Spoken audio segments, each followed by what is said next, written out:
Oh, ladies and gentlemen, we are live. We are live on a sensational Saturday night. We got all the action coming your way. We got a little bit of AEW Collision and a historic match to get into. We also got NWA on tap as well as we get into Samhain, their latest pay-per-view. It's going to be a fun one here tonight. Two shows, two hosts, one stream. Make sure you get in that chat.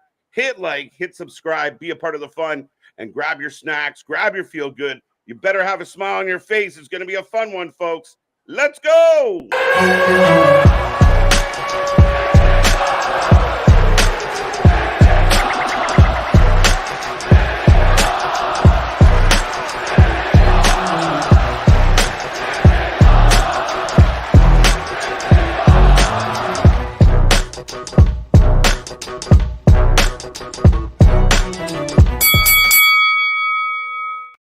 Ding, ding, ding. We are live and ready to go. Like I said, folks, we got a doubleheader tonight, two screens, two hosts, lots to get into, lots to talk about. It's going to be a fun one.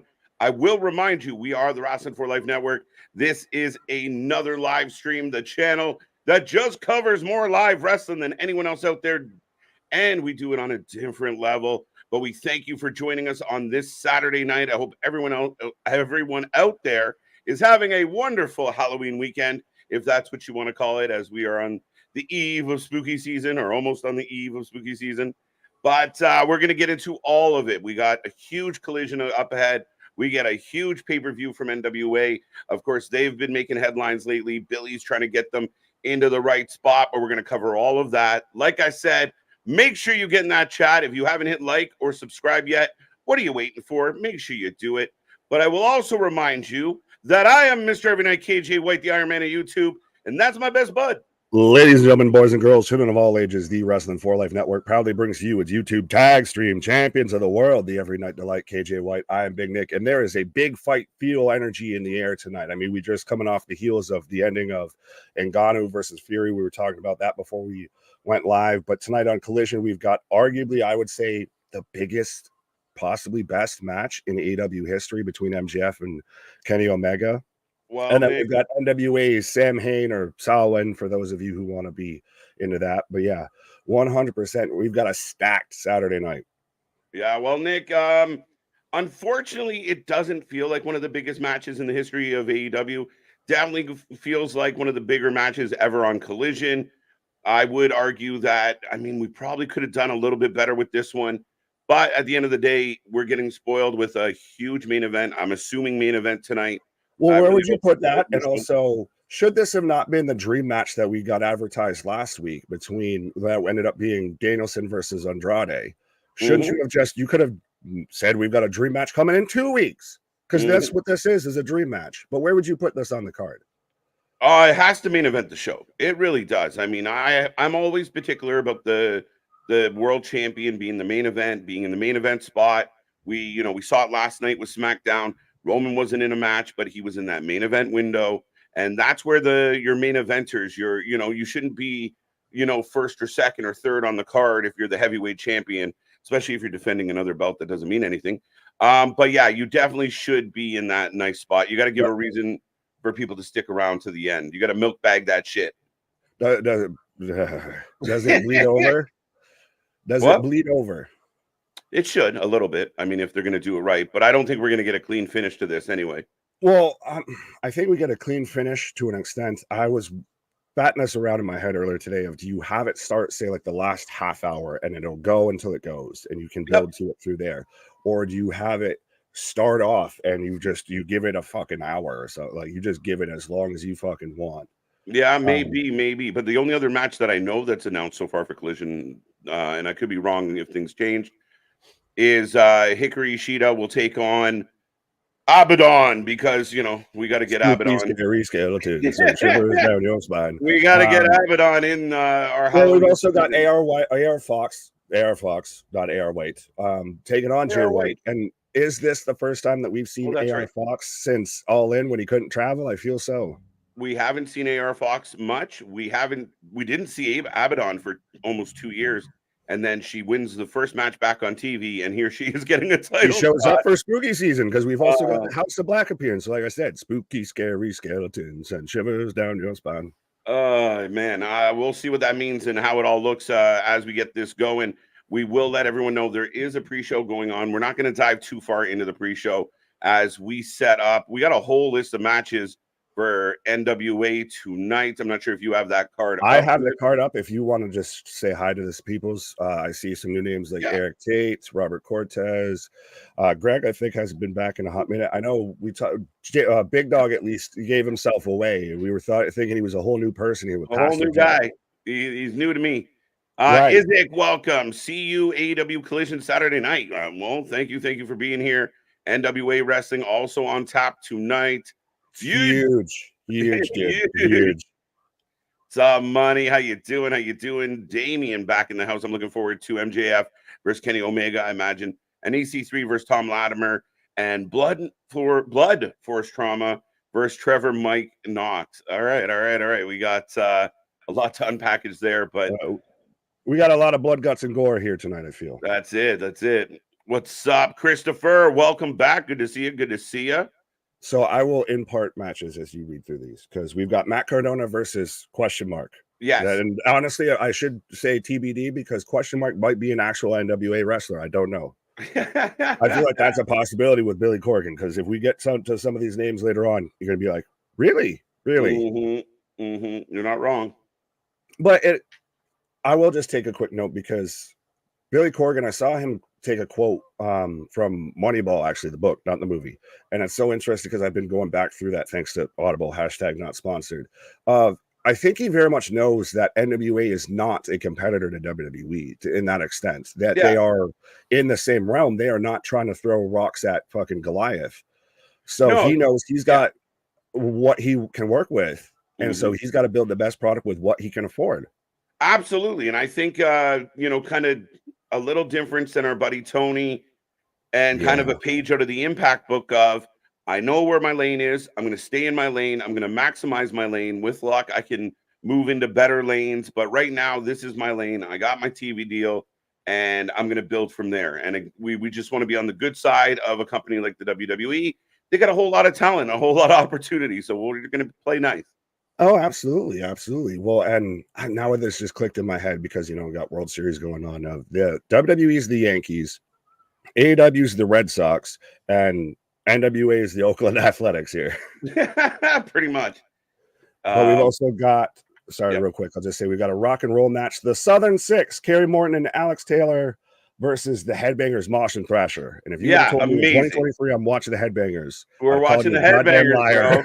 When we looked up this card to cover it, I was like, oh, wow. Okay. You still exist? I mean, how old? The Headbangers got to be banging in their 50s now.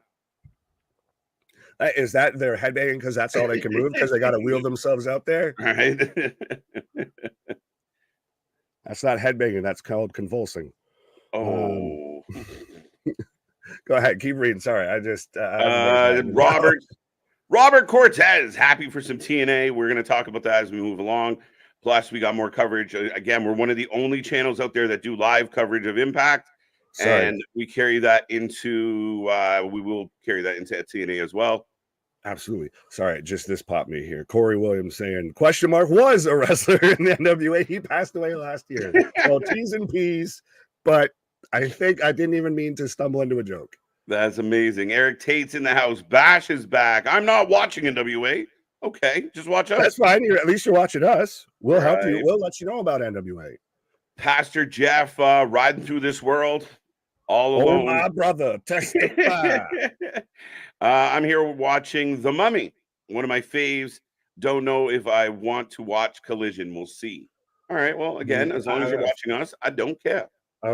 Collision, I feel like at least watch it for MJF versus Kenny Omega. And respectfully, Big Dog there, you look like Michael Scott when you wore a headband right there in your profile picture a little bit. Just respectfully. Riding through this world all alone. No, take your soul. Eric's in love with Saturday Night Wrestling. It's always a good vibe. Saturdays on the stream. We call them sensational Saturdays. We know when they're going to start. We don't know when they're going to end, and it's always a good Well, time. we're normally here for pay-per-views, so might as well just now be here weekly. Thank you, Tony. Tony allowed us, when people talk about like, could they add other shows? You're like, fuck no. Right. Well, if you're going to do it, just get rid of a few. Yeah, let's do that. Let's trade out. Right. What is your prediction for Enzo Amore versus Bully Ray on Battleground Championship? Carnage and chaos. That's my prediction. Well, he asked me this earlier, and I told him I think Bully Ray is going to win. Obviously, he's still the really active wrestler and everything. And shout out to Money dropping the link for the pre-show if you do want to watch it with about 2 minutes left before Collision and Samhain kick off. Yeah, we get both kicking off just in a moment here, folks. Going to be a fun one, like I said. Let's go NWA. So Charles looking forward to it. Great day at wrestling practice today. I'm happy to hear that, Charles. I hope it's going well, sir. There you go. There you go. Bash MJF and Kenny is not a dream match. Ooh. Bash, ain't you the one? Is it you or Gilly that's normally the one in here that's really up there in arms for AEW and everything like that? How is MJF versus Kenny Omega not a dream match? And if it wasn't, go and watch that video package that they put out for that. And I will tell you, they'll can sell you on the hype. Yeah, you know what? I give them credit. The package, it was great. It would have been wonderful before, the night before. That's the thing. I think the big hindrance, and I will admit that, is that there's not a super build to it. If this was on, like we talked about last night, if they slid this onto a Wrestle Dreamer, they just made a fucking pay-per-view because Tony's got the money to do that, right? And just put this on it. You go for an hour randomly, and this is the one match we're focused on. And we build to this. That's the big thing, is there's no build to this. None. And I know we criticize Tony at times for lacking his builds, and I mean, this is a perfect example. Like, this is something that he should have. I mean, the record. If you want, did you forget it? Yeah. Did someone not tell you? Aren't you a stats guy, my guy? Yeah, like Kenny walked by and was like, "Hey, 13 days," and Tony's like, "Really?" Like, really? He's like, I just thought he was really excited about Friday the 13th. Like, shit. Yeah, I just feel like a match of this magnitude, based on what Kenny is supposed to be in AEW, what MJF is in AEW, that it would have been a little more. If this had build, this is a WrestleMania quality match. Yeah, I'll give you that. I will give you that, sir. And we're getting it on TV. That's why I said earlier, and we both talked about it, this has the exact same energy as Hogan versus Goldberg on Nitro for WCW. You're not wrong. Same energy. That being said, we are kicking off the shows, my guy. So, folks, get in that chat. Let us know what you're thinking. Let us know how you're feeling tonight. We will take a rating out of 10. Should we put the prediction title on the line? Should we just fuck with people? Yes, absolutely. You got to do it. Do it. We didn't do it for Bound for Glory, so we got to do it. So, yeah. Aaron's had the title for like 3 weeks. He's been the longest reigning. Speaking of longest reigning, he's been the longest reigning just because he hasn't had to defend it. Oh, funny as hell. He's the Roman Reigns of the prediction champions. Sorry, AB. Trey, what up? Fred Bucks, what up? Kevin, what up? Bobby, what up? Oh, Trey's in the house. Best Hasbro figure. What? We'll get into that after. Yeah, I was gonna say I'm a little too on the vitamin stance that right now. Who does everyone got winning? MJF or Omega? Yeah, you got the scarf. Yeah, MJF can't lose that belt. You're already building to full gear. If MJF was to lose tonight, it would blow my mind. But that's why I think you do it up against the clock, and then shit seems still more rushed. Oh, do a time limit draw? Well, not even if you do a time limit, because I don't think I hate that they do that. Would be too much. They've done it enough. Excuse me. But if they do it to where I think the false finishes would seem a little bit more believable when they're up against the clock, even if there is a 5-minute, 10-minute run over. But the Bullet Club is opening the show tonight, Nick. I'm not sure if you've got that yet. Nick and I are going to sync up, folks. If you want to, I've got the Bullet Club now. I've got the Bang Bang Gang as I've got. Oh, I got Jay White holding his title at the camera. I've got the Juice, Austin gone. Now we're back around to Jay White. There we go. Okay. What do you got, Nick? I got the juice. The juice is on the loose. Here we go. Vape Cart. How you doing? Bobby, how's it going? I think I said hello to Trey. It's always good to see Christopher back. He thinks we're funny, so I like that. I was going to say, well, this will be the perfect time to mention that we do have the super chats, the super stickers as well, and everything like that. So that way you want to make sure you show up and show out, because that's what the show's about, and just help support the channel and everything, because it does get hot and heavy pause in the chat. So if you want to make sure you get your comment read and everything like that, there is that option. There you go. Bobby Ray is in the house. How you doing? How you doing? Jason, lots of new names. I like it. I like it. Right, and I hate this, though. James points this out. So when MJF comes out to defend his title, he won't have his belt. That's some fucking stupid ass shit. You think he would have made a concerted effort to get his belt back? Even Tony, what the fuck are you doing? That's not your property. I've never seen someone publicly display something that they publicly stole and just be like, well, this is fucking mine now. No, the fuck it ain't. I never realized AR Fox actually kind of hijacked like the Fox Sports logo.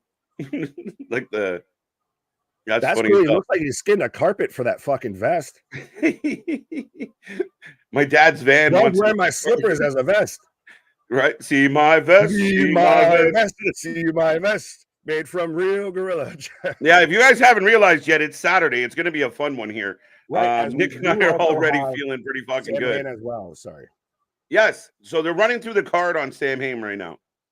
Yes, and I will remind everybody that Samhain is also hosted by Father James Mitchell. Yes, and by the way, Violent J is here tonight. I'ma be down. I'ma be Violent down, J and the Clowny Juggalos are taking on Vampiro and when I cut to the pre-show, like when I was tuning in before we went live and everything like that, it was Vampiro talking about the Juggalos and everything. I was like, what in the early 2000s is it? If I could turn back time. Yeah, no kidding. Why does Juice remind me of Rafi from the league? Dude, because he is like Rafi from the league. That's a nice show, James. I like that reference. Wesley, what up as well? Yeah, that's a fucking great show. Bro, you have devil chicks wearing masks of Father James Mitchell. I've never been so turned on and terrified at the same time. Pause a lot. Bro, it's a Halloween chick sit there dressed with Father James Mitchell's fucking creepy ass face coming at you. It's like, what? What's up, Jordan? How you doing? How you doing? Corey, if we haven't said hello yet, I think we have though. Tony's got hella belts in the back for MJF to use. Well, I mean, I guess he comes out with his Ring of Honor belt, right? I don't like that. By the way, James Mitchell out here calling it selling. With a bottle of Jack. We're literally just a fucking handle of JD. We've been dealing with JD all week long, folks. If you think JD's booked too much, there they are again. Right. Literally. They're booked so much, they're even on NWA. I've been saying for 2 weeks, and I know Luna liked it, but we laughed because put fucking Sam Mitchell with Abaddon and User. Oh yeah, well, James, Sam Mitchell, the old Raptors coach. Man's busting out the Toronto knowledge there. Yo, or even if you're gonna do the Uncle Howdy thing in WWE, have Abaddon into that. That would be fantastic. She's not getting used in AEW, just someone use her there because there's potential. Yeah, I don't know what her contract status is. Like, I mean, is that one girl? Oh no, I almost said something inappropriate. I thought there we go. But as I've got AR Fox and Jay White now fighting on the outside here. Now, go ahead. No, go ahead. No, I was just gonna say. So we do have AR Fox versus Jay White going on Collision. If you want to give us a prediction for that, as we've got what in the name of fucking Princess and the Frog shit is going on right now on NWA? We've got Poison Ivy, the fucking Riddler. See, this is sometimes like where I know Billy's being smart, but he's got a Max the Impaler coming out right now. So we are getting. Yeah, who are we getting? Yeah, the Devil's Last Dance Ultimate Hardcore War. And that's a lot of words, and I didn't make that up. Judas, Max the Impaler, Alex Misery. Holy shit. And Magic Inc., Magic Jake Dumas, and Cody James versus Sal the Pal, Gags the Gimp. Again, we're going heavy into the names already that, trust me, these, I guess, are pro wrestlers, allegedly. Allegedly. Koa Laxamana. Yeah, good. And Magnum Muscle, Dak Draper, and Mims. So, we're already in the Survivor Series matches. If Sal and Gags teams loses, I just realized Gags the Gib. Anyways, moving on. Yeah, absolutely. Team loses, they will forever be indentured to James Mitchell. This is what people think though when we talk about TNA coming back. Of this is TNA. A lot in a lot of ways. I mean, like you got Mitchell on the stage. He's passing the JD bottle around. Everybody's taking a shot. Everybody's taking a drink. But on a good note, oddly enough, if you ever wonder what happened in the back rooms of a Spirit Halloween, this is it right now. That's what it looks like. No, seriously. The creepy old manager. Just fucking random old ass animatronics just passing around a bottle of whiskey. Yeah. If anybody, if you guys want to get your predictions in on these matches, we're all ears. And we will try and use it against the. We have to do the actual predictions for NWA. Yeah, I don't even know. Can you put in who's fighting in this match into the chat? Yes, I'm gonna do it as politically correct as I can. If you want to click through some more comments here. Looks like the Young Bugs lost. The Young Bugs. The Young Bugs. Wait, what happened? Where? Jay White is arguing with the official. I'm trying to figure out. Oh, okay. I thought AR. I was like, did AR win? That would be insane. So is it 5-on-5 or is it just like I said, it's like Survivor Series. Okay. Here we go, folks. That's why I'm able to do team so and so versus team so and so. Jay's gonna win. The club is out there. No way, Jay. Yeah, you can't lose to AR Fox. I mean, the fact this match is going as long as it is blows my mind, to be honest. Is it interesting though that we got the tease of Kenny Omega versus Jay White? Yeah, I mean, again, I think it kind of ties into everything else that's going on with the main title picture for AEW. Is it's so all over the place right now. Jay White, Kenny, MJF, the fucking Swami Swanson. Like again, there's a lot mixed into this. But at the same time, everybody should be gunning at the champion.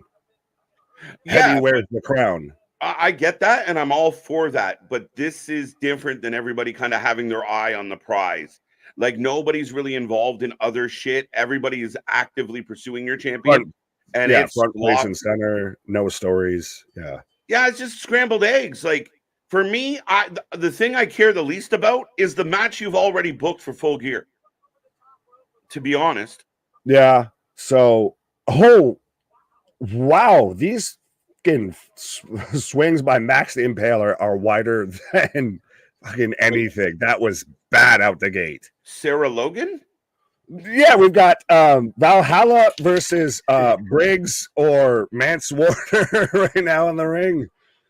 But yeah, those first couple swings though, dude, just instantly lost because they were fucking wide right like a sumbitch. Like they were just air swings. NWA going for go home heat right off the bat. Yeah, I mean, this is the stuff that, listen, I would tell everybody for the longest time, you gotta watch NWA. They put on good pay-per-views. Power is all, hit and miss, but their pay-per-views were outstanding. Heading into 2023, I feel like the NWA fell off. Like we literally have, gimp matches and the Crockett Cup sucked this year. So again, when you start off the show and it's James Mitchell and a bunch of, heathens with them and they're all passing around the JD bottle, it does give you a bit of a Bush League vibe. All my friends are heathen, take it. What's up, Tony? How you doing? But yeah, so I did close the prediction, so you get to have the fun job of calculating that now. I have no idea who bet on what, but right, yeah. But so do you have to get dumped out to lose this match? Like that's the. I feel as excited we were to want to watch NWA and everything like that. At the same time with this, we're like, yeah, but I've been burned a couple times by this bitch. So what am I getting into here? Yeah. And I would suggest that they're going to have to kind of raise the production value if you're going to be on, the CW network consistently and stay there. If anybody tuned into this right now on national TV, I don't know that they're staying. Yeah, you go from Gilmore Girls to this shit? No. I don't want to wait for my life to be James Mitchell out there with getting whiskey. Nope, not going to work. AR toping all over the place. Over the top rope. So Max the Impaler already out. So this is like a Rumble meets a reverse battle royal meets Survivor Series.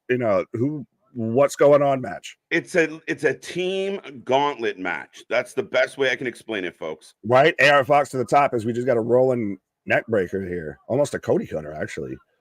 Swanton bomb on the Jay White for a 1, 2. This match is 2 and 9 3/4. Do you not agree with me? And I will put this to the fans out there right now. This is a pretty good match between AR and Jay White. Jay White's challenging for the world title. AR Fox is never booked, yet Jay White's struggling to beat this guy. To me, that's not the best. AR was built up. Remember, he was supposed to be there. He was supposed to be an all in until he couldn't get there, and then he's getting punished. Like I get it wasn't great, but there's something there. He's built up like my uncle's car on blocks in his front yard. Come on now. But Eric is a bit with this though, because even with it being Jay White, the IWC is going to hate me for this, but I just don't get the Jay White hype. Is Eric's comment there? Jay White's kind of falling on his face a little bit going with AEW. Mm-hmm. You know what? I don't blame Jay White. I think if Jade Cargill had signed with the WWE and got booked the way Jay White is, a lot of people would feel that way about Jade. I don't feel like they highlighted Jay White enough. And two fall.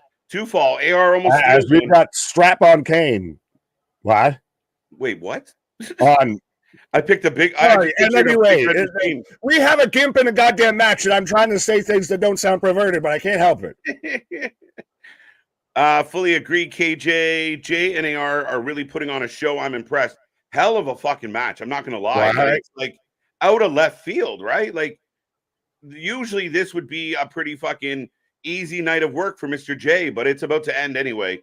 Yeah, but you got to build him up. You got to do something. You got to build interest. He can wrestle, and he's a star. And he just got a promo to save a fucking life.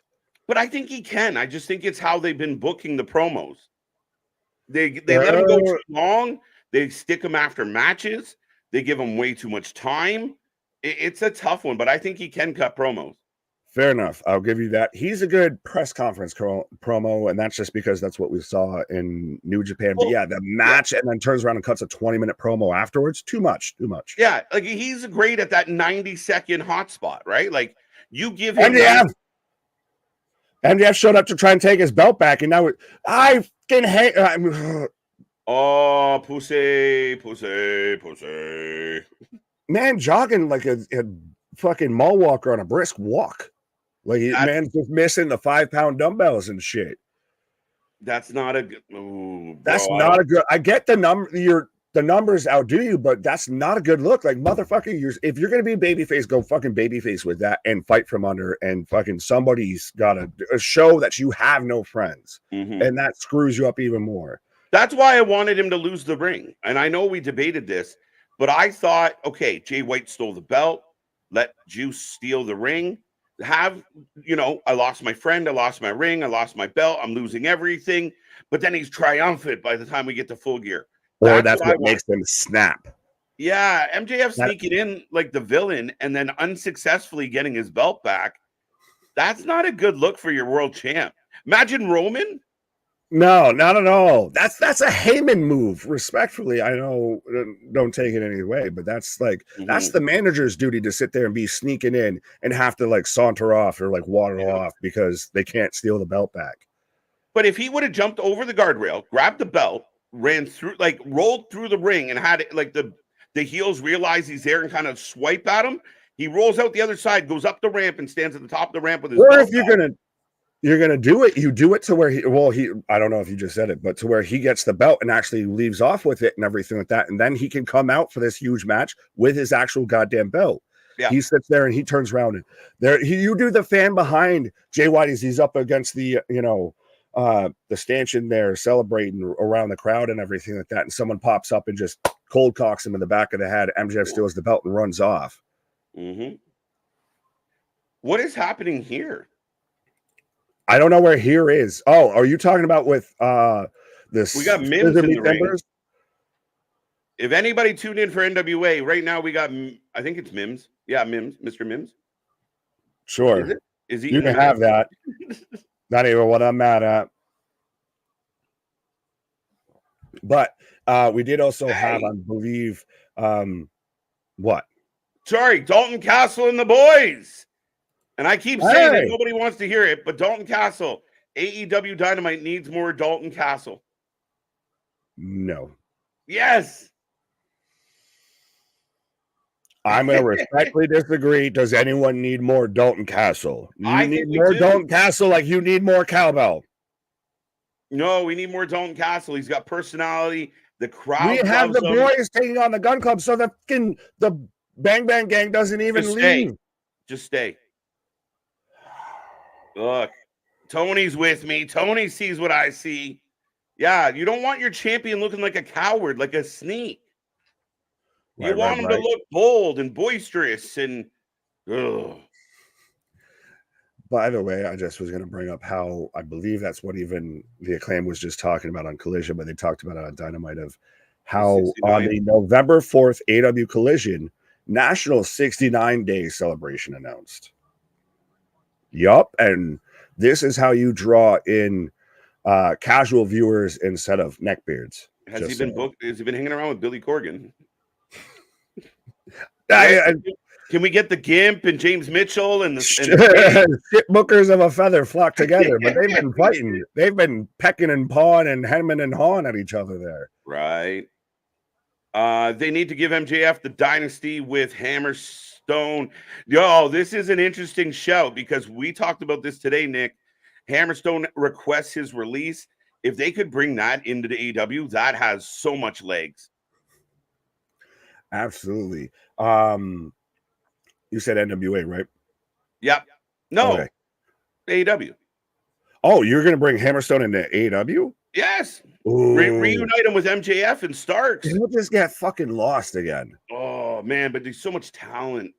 Right. That's why I think he's when it comes crashing down and it hurts inside. I was legitimately going to sing it. So you're going to turn him into exactly. That's what the fuck you're going to do. You're going to do that, or you're going to put him in Impact. I thought, honestly, NWA is where you went with it. I think he's as the Gun Club picks up the win. Easy. Wait, what the fuck? Max is back in the match. What the hell is happening with this match? Anyways, moving on. But yeah, no, I don't. There hasn't been a good transition from somewhere else into AEW. I feel that's worked out really well. Keith Lee, Christian took like 3 years. Adam Copeland's getting rocky already. CM Punk's maybe your best shout, but that was 7 years away from anything, and that's CM Punk. Mm-hmm. I like that. This is why I'm hot. This is why I'm hot. That's what threw me off there for a second. Tyson Fury got knocked down in a fight bout, but won by SD. Yes, not by SmackDown, by split decision, as I think he should have. But no, Ngannou, just on a side note, as we're getting the video package for the match between Omega and MJF tonight. But Ngannou looked really solid. He looked like he's a fucking beast. He looks like a fucking superhero. Just literally, he's a specimen of a human being. And a crazy story of like, and then I slept in a ditch, and then I had to like crawl across the border, and then they kicked me out, and I had to do it again. Like that's the thing. Anyone that hated on Ngannou for leaving the UFC and everything like that, boy, howdy, are you wrong now? Because that man got the bag and 100% looked like he should be there. I could predict if Ngannou stayed with boxing, he would be a world champ within the next, I'd say, 2 years. Well, because, oh my God, we got an ironing board, we got a garbage can, we got pizza boxes, kendo stick, we got a Viking and a Gimp. Gags the devilish Gimp. Bro, And this, respectfully, this is how you start Yeah. your show. Yeah, this is the wrestling that's on when somebody walks in the room and I'm like, Mhm. wrestling's cool. And they're like, oh, yeah. Really? Oh. Is that a gimp, my friend? No. No, you show them the video package we're watching on Collision because Right. this to me, like I said, I get that we're all upset that there's been no real build to this. But boy, howdy, is that video package fucking pretty cool. That I got give me. them credit. Yeah. Like the video package is solid, and you watch this and you're like, oh man, I want to see this match. But when people talk about, they get very critical about how the WWE writes and into how much they explain or don't explain things. To me, this is one of those moments of you had lots of runway. You had tons of runway to have this match where you could have sold us on it. And then if MJF, which I assume he gets over Kenny, then he turns his focus to Jay. Very linear, very clear cut, very concise storytelling. Absolutely. But also, though, I think seeing that as we're in commercial break on Collision is what makes you even matter a bit with having this just thrown on a Collision just randomly. It's like there's so much you could do here, and you've wasted it. You've squandered it. You've soiled it.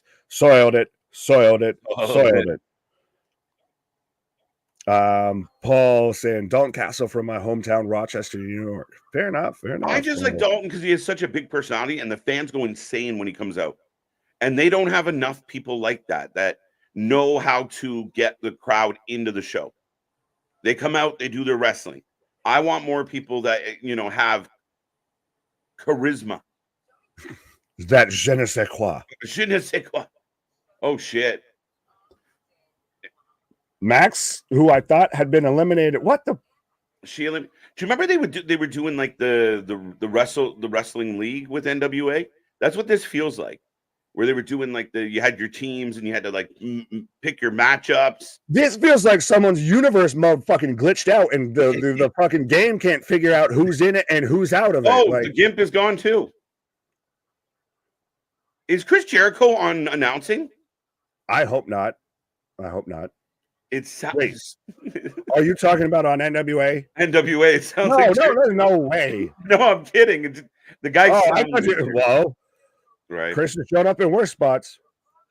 What's up, Ronnie? How you doing, folks? So, make sure you get in this chat. Make sure you say hello. We're in commercial break on AEW and NWA. I think the first match has come to an end.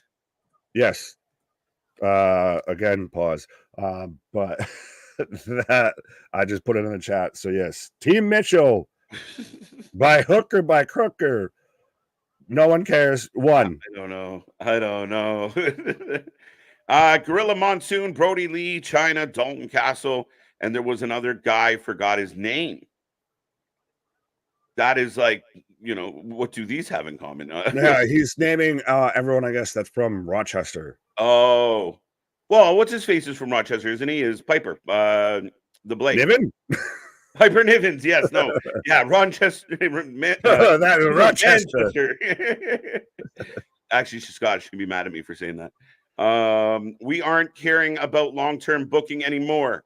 All right, JPC. Fuck it. We're going short-term. Well, and that's all you got. You can't add more story. Yeah, Tony's that guy that just got out of a relationship and just wants a series of quickies. He doesn't want anything long-term. I'm not settling down with any of these stories. Right. I know I say this a lot, but KJ and Nick, you guys are funny. We try. Some days. We try. Jacob, what was your comment? Was that this is why? Oh yeah, it was. That's what popped me initially. That's why I'm like, sorry, distracted. We're getting a Danhausen vignette. Spooky, scary skeletons and shivers down my spine. Based on the fact that we're getting some vignettes, does this mean he's coming back to do something? Like, will he be actively, like, would he go after like an Orange Cassidy? Will he actually do something? Or are we getting vignettes for the guy that don't mean anything? You're getting vignettes because just how it even just ended there with Happy Halloween, humans. 100% you got this because this is just for Halloween. Like I said, this is spooky, scary. That's all this is. This is Tony can't book creepy, so he just has creepy wrestlers. It reminds me of Halloween 3, which was not a good Halloween, folks. Honestly, Boom, have boom, the boom, been boom, boom, boom, boom. as a huge Friday the 13th fan, if you couldn't tell by the shirt and everything. But I feel like there's been more bad Halloween movies, and I don't mean that as Halloween, I mean as the franchise. There's been more bad Halloween movies than good Halloween movies. We could have a whole show debating that because I'm a Michael Myers guy, but there's definitely some spotty ones in there. But I think, how did Jason grow up if he drowned when he was 10? He's like one of those capsules that you used to put in water as a kid. He just fucking grew up. I'm a real boy now. Ryan Namath wants to talk to CJ Perry. Holy shit. Don't do it, bro. Bro, no fucking way. They do the same. It's just little Dolph instead of regular Dolph. Dolph Light instead of Dolph. Could you? Oh, Miro answers the door. Come on in. Would you also like to cuck me with my wife? As he just yeets him into the locker room. All right, folks. So we are watching Collision. Locker room placard says hot and flexible. Yeah. Yeah. Yup. What a Saturday night this is turning out to be, folks. I will admit, them coming out in NWA under that little archway, the fucking spooky store special, the archway is ridiculous. Abaddon looking amazing. Just coming out here looking like Spawn. Let's go. I think we both want Abaddon to win, even though we know it's going to probably be Hikaru Shida. Dude, she's not going to win, and then we won't see her until October 2024. Yeah, seriously. But if Tony really loved her, he would float the money for Living Dead Girl for her theme. Well, speaking of one good and one shit Halloween movie, Rob Zombie. Now, I will say he did a number on my favorite Halloween movie of all time. So the first one was good. First one he got it. Second one sucked ass. And here comes Hickory Sticka. Sheeta coming out here. Wearing a gown? Yeah, when did Marco Stunt become a ref for the NWA here? That'd be my favorite thing ever if Marco. What the fuck? Oh, guys, for those who can't see, you're watching NWA. We got what looks like Cameron Grimes' little brother in a halter top referee shirt and jean cutoff jeans, I think, or no, just gym shorts. We're fucking ridiculous here. Right, yeah. Fucking Uncle Rico's little sidekick there. And this is what I mean when we talk about NWA and why guys like Nick Aldis left NWA. It's because it went this direction. Right. I'm literally trying to find what match this is on the card that they announced. I love Halloween movies. Good choice, Bobby. I like it. The original slasher. Without Michael, we don't get the rest of them. Fun fact that I'm sure no one's ever heard before, that the original Michael Myers Halloween mask was William Shatner just painted white. It really was. That's the funniest shit. I just find it funny that people act like that's a fact that people don't know now. Like every director's cut has had that. Right. It's just really funny. But Sheeta's wrestling in an evening gown. Or like a go out dress. She looks great, but I'm surprised. Oh, yeah, 100%. I'd take you out for a nice evening. I will take Dorothy Mantooth out for a nice seafood dinner and never call her again. Well, we've got a jack-o'-lantern. We've got Spooky's cobwebs from the dollar store. I think a trash bin that's got spray paint on it. Yeah. This is chaos. Listen, guys, if you're confused by our coverage right now, we're also confused. Don't worry. Oh, we have bone on Tombstone action. Pause. It might have been a bad decision to put the predictions title on the line because I can't figure out what match this is. Yeah, we might have to forego that. We might have to. Yeah. We will take a prediction on Abaddon and Sheeta, though. Sheeta for the W. Abaddon. Just going with my heart here, Abaddon. It would be amazing. Sheeta on the turnbuckle, throwing punches. As generic wrestler 1 taking on generic wrestler 2. Party Boy taking on not Daniel Garcia.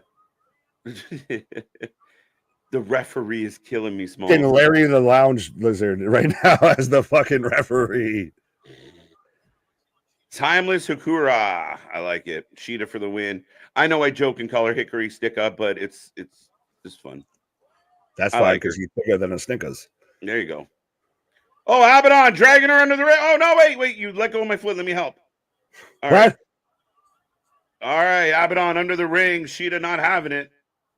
We've lost Abaddon. She's down in little people's court there with Hornswoggle. Why did they give Tony Schiavone the lead on Collision? They were doing fine. Because Tony likes Tony. If there's another human being that Tony likes, it is Tony. And no one else likes Tony. Garbage lid on the back. We got a pumpkin, a jack-o'-lid. A jack-o'-lid. Billy Corgan had dreams to bring back 90s KJ and Nick, and his answer, more gimmicks, smashing pumpkins. Despite all my rage, I am still just a mark in a cage. You know what? Again, when he first came on, when Billy first got his hands on NWA, he was doing some really good things, and it was really focused on quality wrestling. The 2022 Crockett Cup was phenomenal. Of course, you had the Briscoes in it. It helps, but it was wicked. What was it? Everything he tried to do in transitioning, I thought he got it right. And then he's kind of lost it a little. And I know I've heard Billy talk about his company, but this to me, GCW's putting out higher produced shows than this. And I mean that respectively.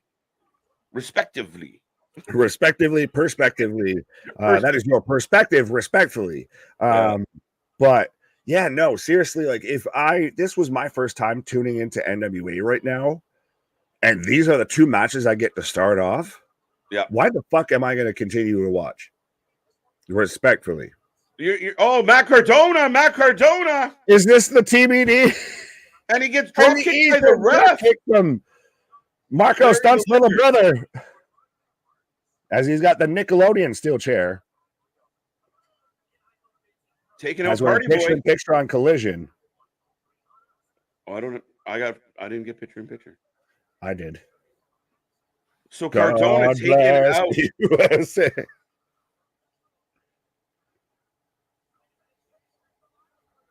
So Cardona helping not Daniel Garcia win, as I'm sure he. Yep. Turns on him too. Cardona just doesn't like NWA apparently. Matt Cardona's in the house, folks. NWA encapsulating how we feel about NWA right now. I'm sick of your shit. I'm sick of your. Right. And I will remind everybody, keep this chat going. Keep blowing it up. We got over 80 people. If you got any friends, we want to get this to 100. We want to be sitting triple digits on a show. So if you can help push us there, great. But make sure you get in the chat, say hello. And if we don't click on you, we apologize. We do our best to click on all of them. We have super chats. We have super stickers. And we also have a membership to help you stand out in the crowd. Fair enough. What he said. Well, that's literally exactly what that was. You got that. You be nice to Abaddon, Boston. Oh, I don't know what did he say? Oh, he called her the Green Goblin. No, she's Spawn. I'm sorry, I can't get past this. So for kayfabe purposes, if Omega was to win, would he have to go ask Jay for the title? Fair enough. Would he get his own title? Valid. So there would be Omega's title and MJF's title. Well, we already had one in a satchel. So, well, I think Jay keeps the title, but then Omega would take MJF's spot at Full Gear. I think that's how it would happen. But MJF's the fucking champion, so he should have the fucking title. Like you should have. This goes back to like we talked about to start off the show. That was the limp dickest move I've ever seen in recent memory in pro wrestling. MJF was razor sharp. If you go back to 2022, he was razor sharp. Now he's dull, and that is not good for MJF or AEW. Well, you got to realize, oh my God, She flying through the air like a witch. I mean, this is a fun match. I'm giving the girls credit. I know, the spot. Yeah, that's what I'm gonna say. Sheeta, the teenage witch, comes off the top rope and didn't go well. Doing, doing, doing. Cardona cutting a promo as Sheeta's trying to get to her feet as Abaddon's got, I thought it was Lucille, but it's just got purple bat tape on it. So she's channeling Sting now because, you always got to cover the top of it with your palm to make sure you just hit them with your hand, not the actual bat. Listen, I'm a big fan of Matt Cardona right now. He came out and ended everything, just took over the show. Yeah, please, just make it good. He's like, I'll take it from here, fellas. Would it be interesting if that literally, so the whole rest of the show just changes gears of like, all right, so now that we got the goofy shit out the way, now let's get to some actual wrestling. I hope so. Please. We got a 2 count Abaddon. And again, Abaddon proving that we don't see her very much, but she can go. She should be used so much more. She is arguably one of the most underrated women in pro wrestling, I will say. She's very underrated. Super kick. And she's never talked about for all the people that AEW has on their massively inflated roster. Never brought up and use her more. Yeah, you're not wrong. What's good, TJ? How you doing? How you doing? Bobby still kicking around. Abaddon will win. Look, Bobby going bold. Well, I've been there. I don't know if you went with me there. I'm just going what the heart says. Right. The heart wants what the heart wants. Oh my God. Blockbuster on the Lego? Was it Lego? Yes, it is. Well, is it what like Build a Block or whatever? That there's the discount Lego. Oh, two count. Where are you guys watching this NWA? It's on Fight. Hashtag again, not sponsored. She got cakes. Yes. I like Sheeta a lot. Wow. I think he was talking about Abaddon, but they both got cakes. Well, one's got a pumpkin and the other's got lightsaber. Dun, dun, dun, dun, dun, dun. We got a two. Oh, it's a kendo stick. Match. I know the naysayers are going to hate the women having a violent match, but I'm Shining Wizard. Two count. Tell me when you get the pumpkin on the head. Tell me when you get the pumpkin on the head. I'm about to get there. I've got Billy Corgan coming out right now to address Matt Cardona. I've got hijacked the show. You got the pumpkin? I got a pumpkin. I got the discus knee. 1, 2, 3. As I've got. Speaking of smashing pumpkins, I have Billy Corgan on NWA. What's all around goes around, people. What comes around is all around, Ricky.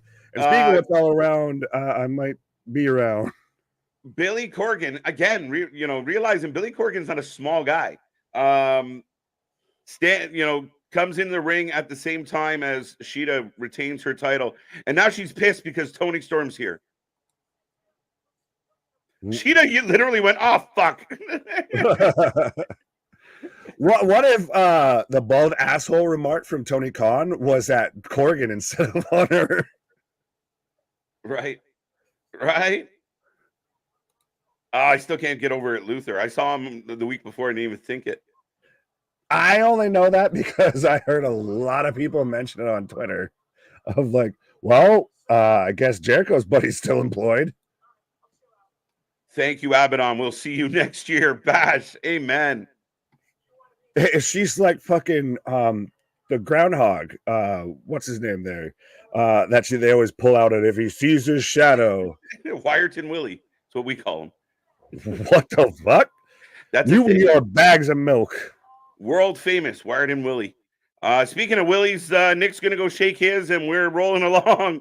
I think Abaddon sucks, and she's getting a push because Halloween. What does she have in her arsenal of moves besides her gimmick? I don't know if you just watched her. I think she had several moves that she happily delivered.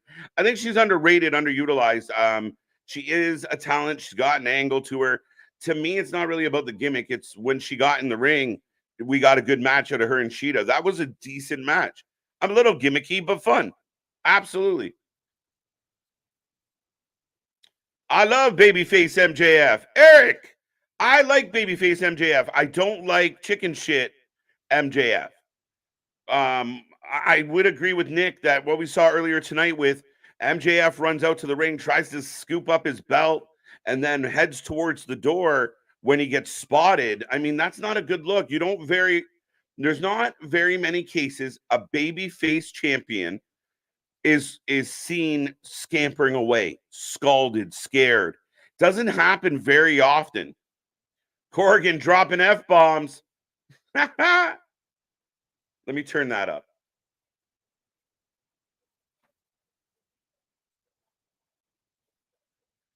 So Corrigan talking about Cardona being a draw. Tony laid in those thighs on the announce table. Yeah, shout out to Tony Storm. World's End, Saturday, December 30th, AEW, and making it official. Where are they hosting that? Fact checkers out there, let me know. Where did they say that was going to be taking place? But yes, how do you feel about that? December 30th, one more AEW pay-per-view. Let's go. We will be here live for that one at the end of 2023. Holy shit, 2023 is over. What is happening? Fun match. I'm with you, Bonkers. I'm giving that match full marks. I liked it. It was all right. It was what it was. I didn't see that. Yeah, you know what? It's just not a good look. And even like I think getting a little twisted and tied up with like the Max Caster stuff. Now is not the time. Like you got Jay White, you got Samoa Joe, you got all these people. I want MJF, he can be a baby face, but I want him to be a little more serious. I want him to be a little more intense. And he can't go from being like the goofy guy having fun to all of a sudden he turns it on and screams at the camera. It just lacks. And then tonight he comes out, he tries to sneak his belt back. You'd expect the babyface world champion to grab his belt and dare them to come get it back off him. That's my take. Why you mad, Bobby? Why you mad? Tell us what's on your mind. Long Island. Yeah, the Long Island legend. Oh, that's where that's sorry, I got Cardona on the screen. Long Island, New York. Fair enough. A good market to be in. Go to hell. Go to hell, Matt Cardona. Go to hell. Wow, Billy Corrigan not having any of Matt Cardona right now. You knew this was going to happen. Cardona grabs a chair. Are we going to get Billy Corrigan versus Matt Cardona? Sky Blue is a face and a heel. I think her face is a heel and her heel is a face. You figure it out, Chris. What's up, KJ and Nick? How's it going, John? Good to see you. Welcome back. Welcome back. It's 4-on-1. He's not an idiot. Yeah, I mean, again, you're not wrong in the outnumbered thing, but I mean, oh, wow. What the fuck? Matt Cardona gets speared.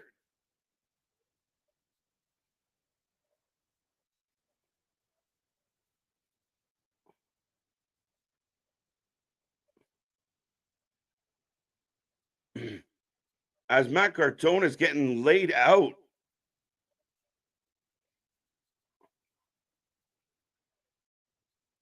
Your women's world champion shows up. And of course, she's with Tom Latimer. She wants no part of Matt Cardona in this main event tonight. Son of a bitch.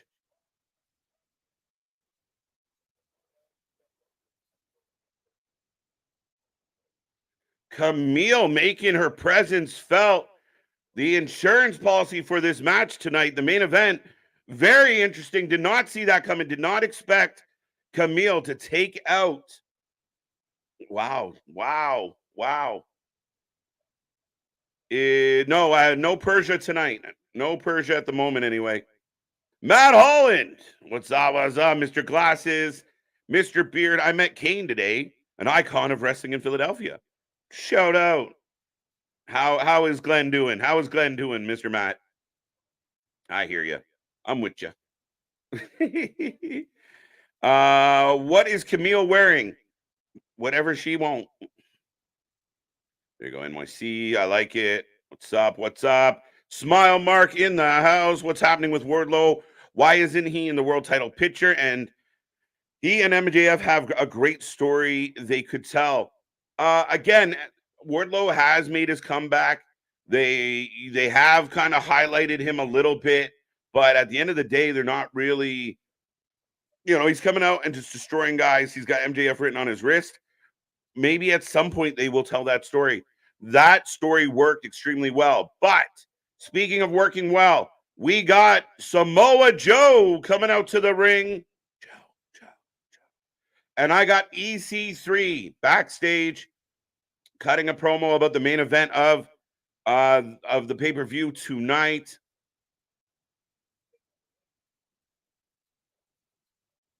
Dun, dun, dun.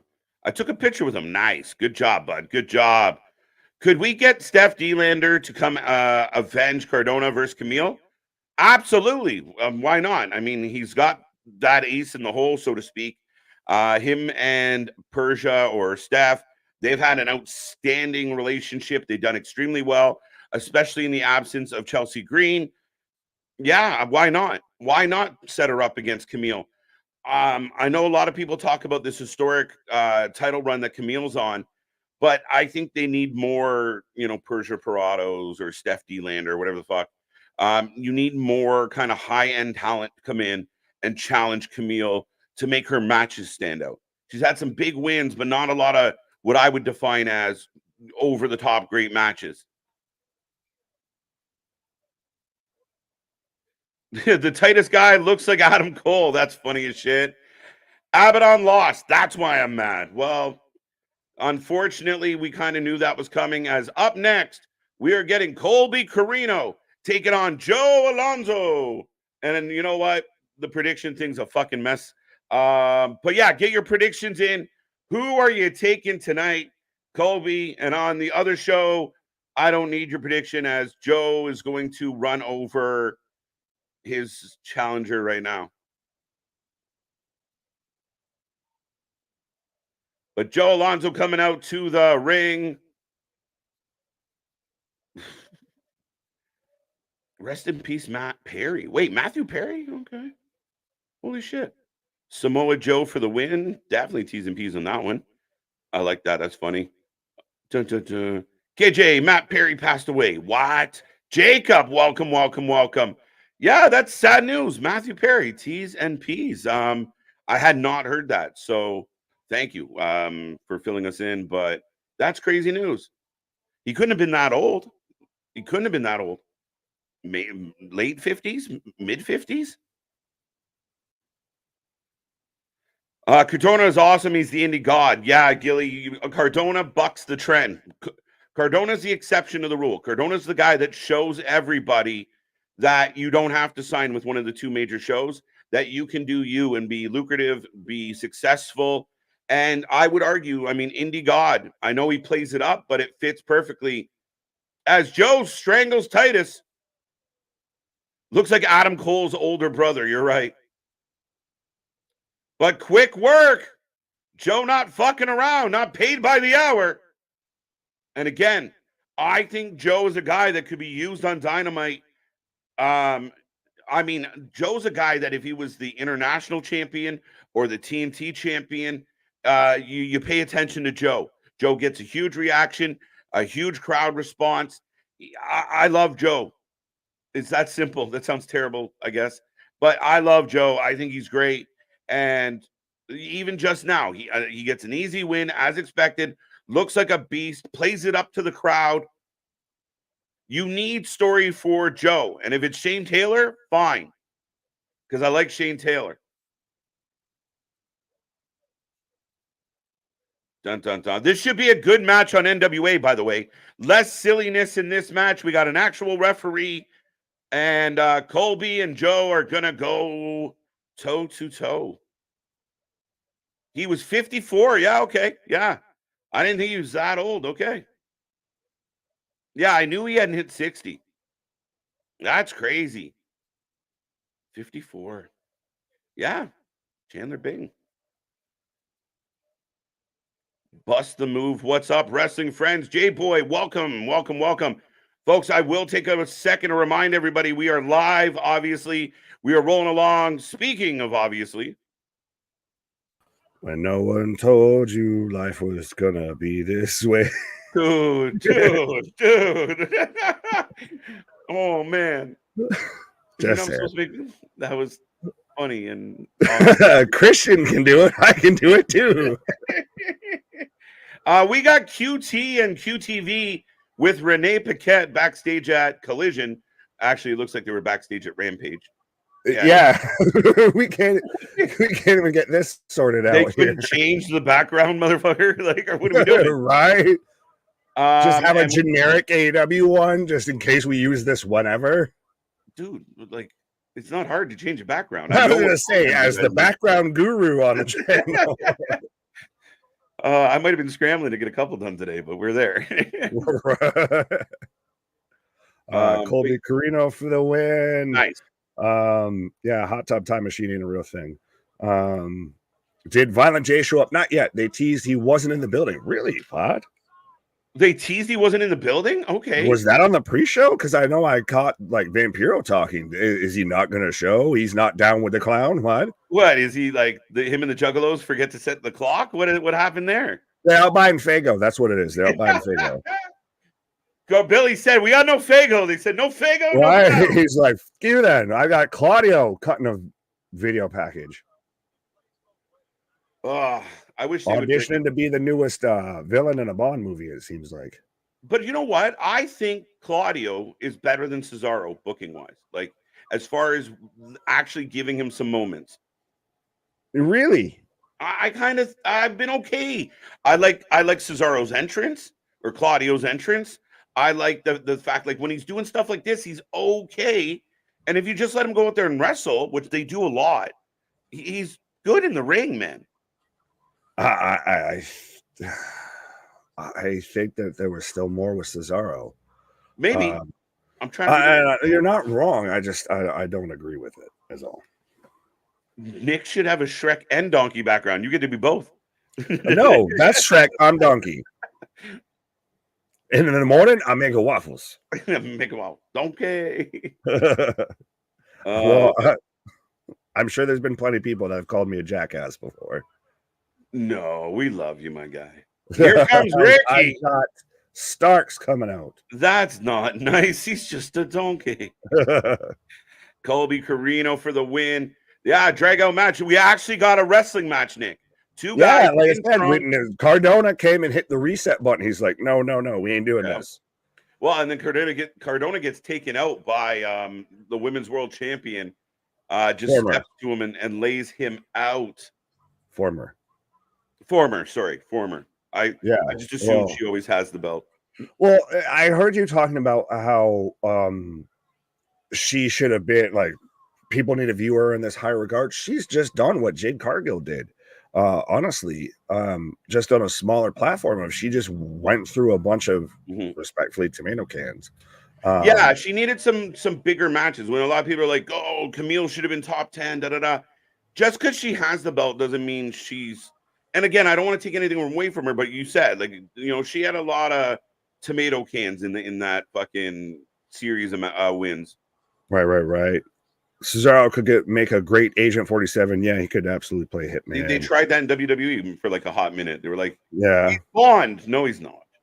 Claudio has the personality, the charisma. He's a good wrestler, and that's it. He lacks personality. He does.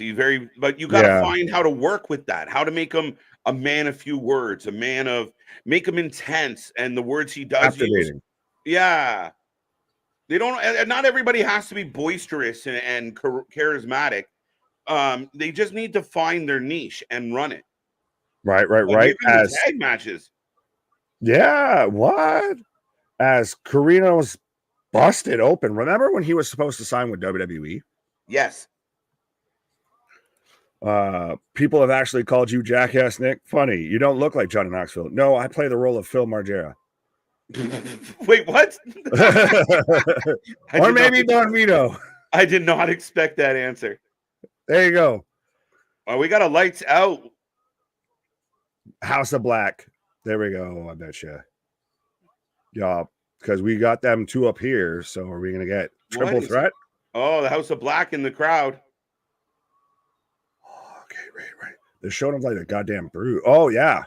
Now I got them in the crowd. BCC is far better than League of Nations. Yeah, but we're not comparing that. We're comparing Claudio versus Cesaro. The League of Nations sucked. That's why. Yeah. That's not fair. And the BCC, I mean, I got a love-hate relationship with BCC. They just need some clarity. Are you bad? Are you good? Who's happy? Who's sad? Are we working together? Are we working separately? But right. Ricky Stark's taking on Dax, and you know that generally means Dax is taking an L. Yeah, as we've got Colby getting smashed in the guardrail in the upper balcony here. But so you taking Starks? Yeah, I'll take Starks. Fuck it. I'll take Dax to be difficult. All right. I think we're both taking Carino here. I'll take Joe. Screw it. Joe Blow? Joe Schmo? Yeah, we had Samoa Joe and not so Samoa Joe. Oh my God. No way. Superplex off the balcony as you got the superplex? We're gonna hit it through a table, but no, we just got a bunch of motherfuckers over there to catch him. Look at the security. Headbutt. Okay, that's not really. Yeah, okay. That wasn't as exciting as it could have been. That was a 1.5 foot drop into 7 men. Right. Speaking of not exciting, you can also get your Hookhausen DLC on Fight Forever if you're still playing that game. And if you are, please stand up. Will the real marks please stand up? Because boy, howdy. Oh, Carino coming off the balcony. Doing his best New Jack. Oh, sorry, Joe. No, Colby. It was Colby. Colby went, and like I said, he comes up and he's all like doing his best New Jack. Right. Black looking like a snack. Okay. Respectfully. To each their own. Enjoy, Boston. Claudio should study Solo Sikoa on how to be serious without talking. Ironic, being Solo's a rookie. Why doesn't he just do that Samoa Joe style? Like he to me falls a bit in that category. Granted, Joe's great on the mic, just conveys intensity no matter what he's saying. He could be asking you about fucking flowers and everything like that, but it will sound like the most intense conversation you have ever had in your life. Yeah. No, Joe came out, got an easy win over Titus, and literally played up to the crowd. To me, Joe's a guy that should be on every Wednesday, and they should highlight this guy. He sells tickets. He sells interest, intrigue. Those are the guys you need to work with in your company to stay over 1 million, to keep the views climbing. You need more Joes. You need more FTRs, House of Blacks. You need more usage of these guys. Right. Oh.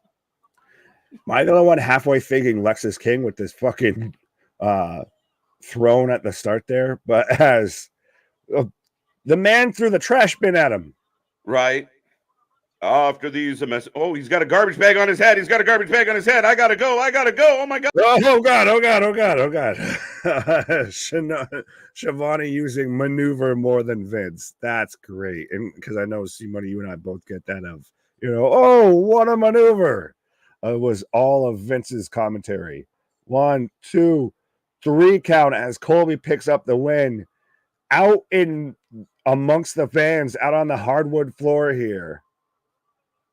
After they did, the blindfold match just between Jam Storm and Wildcat Chris Harris there with a fucking bin bag, but a 1, 2, 3 so we've still got Starks and Dax kicking off right now. So I'll remind everybody as we're here covering both shows right now live. Nobody covers pro wrestling like we do. So absolutely, if you haven't done so already, be a friend, tell a friend, like, share, and subscribe, as I'm sure KJ already said it when I was on my pause. So absolutely, we do this 100% because we love pro wrestling. We love chatting with y'all. We try and just be the happy little medium between, all the fandoms here. So we've covered everything from House of Glory to Wrestling Revolver, which we can talk about. I think we're going to talk about for sure on Sunday, which tune into that. About Ronda Rousey is going to be in Wrestling Revolver. I know Swerve's going to be there as well. I think Swerve, he's been there enough. When we first found Revolver, we literally thought he was the booker because he's been there so much.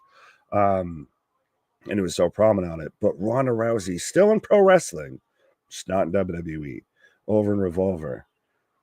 As I didn't know one half of LMFAO was on the commentary team for NWA, as we're getting the rock and roll tag team match next between the Southern Six, Kerry Morton, and what's his partner? Kerry Morton and Alex Taylor with Ricky Morton versus the Headbangers, Mosh and Thrasher. So going from talking about Fight Forever, which was trying to be, a bit No Mercy-ish and everything like that, to guys you play with on No Mercy, pause. But so give us your predictions for this match. Who the fuck is all of this behind them? As Morton makes sure he doesn't walk through the entranceway or the little archway. Yes, T's and P's to Matthew Perry, 100%. I guess he gets a for that. I just saw on Google Alan McLean. Oh, fair enough, fans.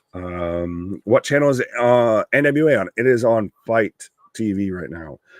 So if you have the app or if you have Fight Plus, it is on there. 2-0 bats came alive for the Snakes. So fair enough. As I'm in picture right now on Collision, Starks throwing Dax in the ring, as I've got the Southern Six. It's such a weird name to me. The Southern Six, as there's only two of them. Someone can't do math.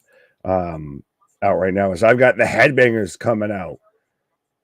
And goddamn, I'll give them credit. They pretty much look like how they looked when you were watching them during the Attitude Era.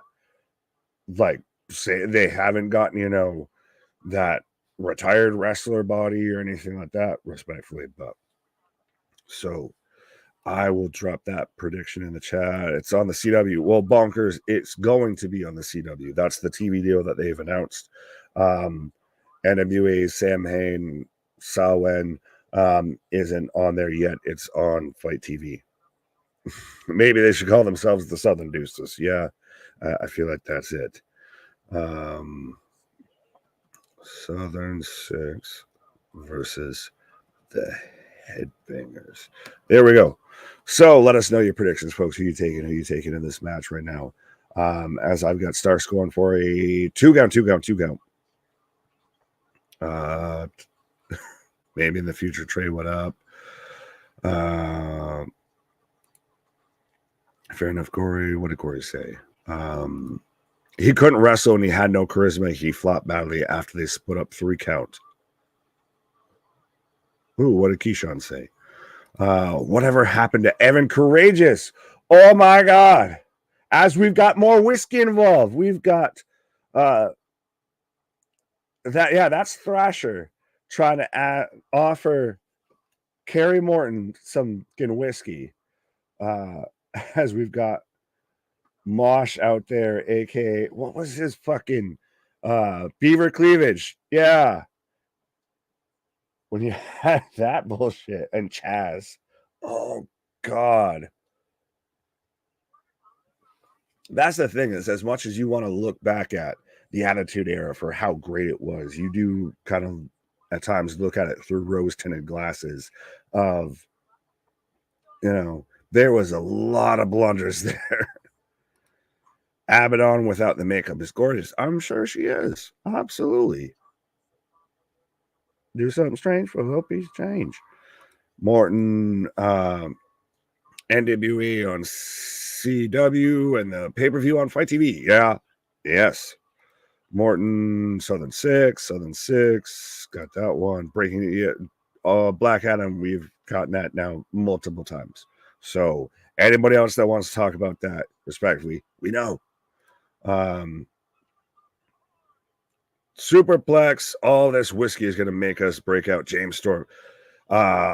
I'm super surprised, and that's what to me, I feel personally, a missed opportunity of James Storm going to NXT and everything. Like, I'm a huge James Storm fan.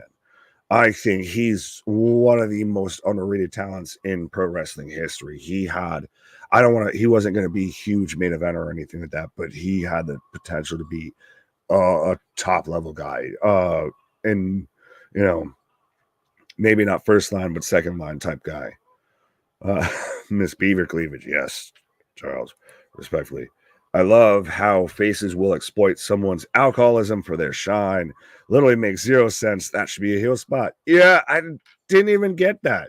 Honestly, didn't even get that. But I get it 100%. It's very much like, well, it was the heel spot, but with Jeff Hardy and CM Punk. Oh. Dax in the ropes. Roll through small package. Pause. Why does Ricky Starks look like Beavis and Butthead? No, he looks like Butthead. Beavis, he'd have to have blonde hair for. But he looks like the guy that's on the picture for a Rock Halloween costume from like Spirit Halloween or something like that, of, you know, flashy wrestler or something like that, of the whatever generic name you could come up for, of it's the Rock as a costume, but it's not the Rock. That is Ricky Starks. Not to quote Edge there fully, but yeah. Have you ever seen Abaddon without the makeup? No, I have not. I see she keeps it kayfabe and covers her face in the pics. Yeah, she's not wearing. Yeah, I follow on Insta and everything like that. Big fan. Yeah, going down this rabbit hole, I guess. But yeah, no, I haven't seen her with that. She's very much like Bandito does the same thing. Kane Christ for the longest time did the same thing. That's why it was so shocking to see him take off the mask, and then it turns out he was Krusty the Clown the whole time. He fucking Sideshow Bob. As I've got Morton and Thrasher in the ring, as I've got Starks right now waiting for Dax to get up here. Looks like he's setting up for a spear. Bryce, yes, we have heard this. Have you seen this? Have you heard about this? Yes, we know this. Oh, big pile driver from Dax. Wow. 1, 2, 2 as Big Bill pulls him out. Big Bill, W. Morrissey's a guy I wish would have signed with WWE again, would have gone back there, because I think he would fit perfectly into a US title scene, an IC title scene. If you could find a way to do the tag titles, I'd believe it. Pile driver of his own from Starks. 1, 2, 3 as Cash was trying to pull the fucking boot of Starks, but couldn't reach, just too short. He's not big enough, right?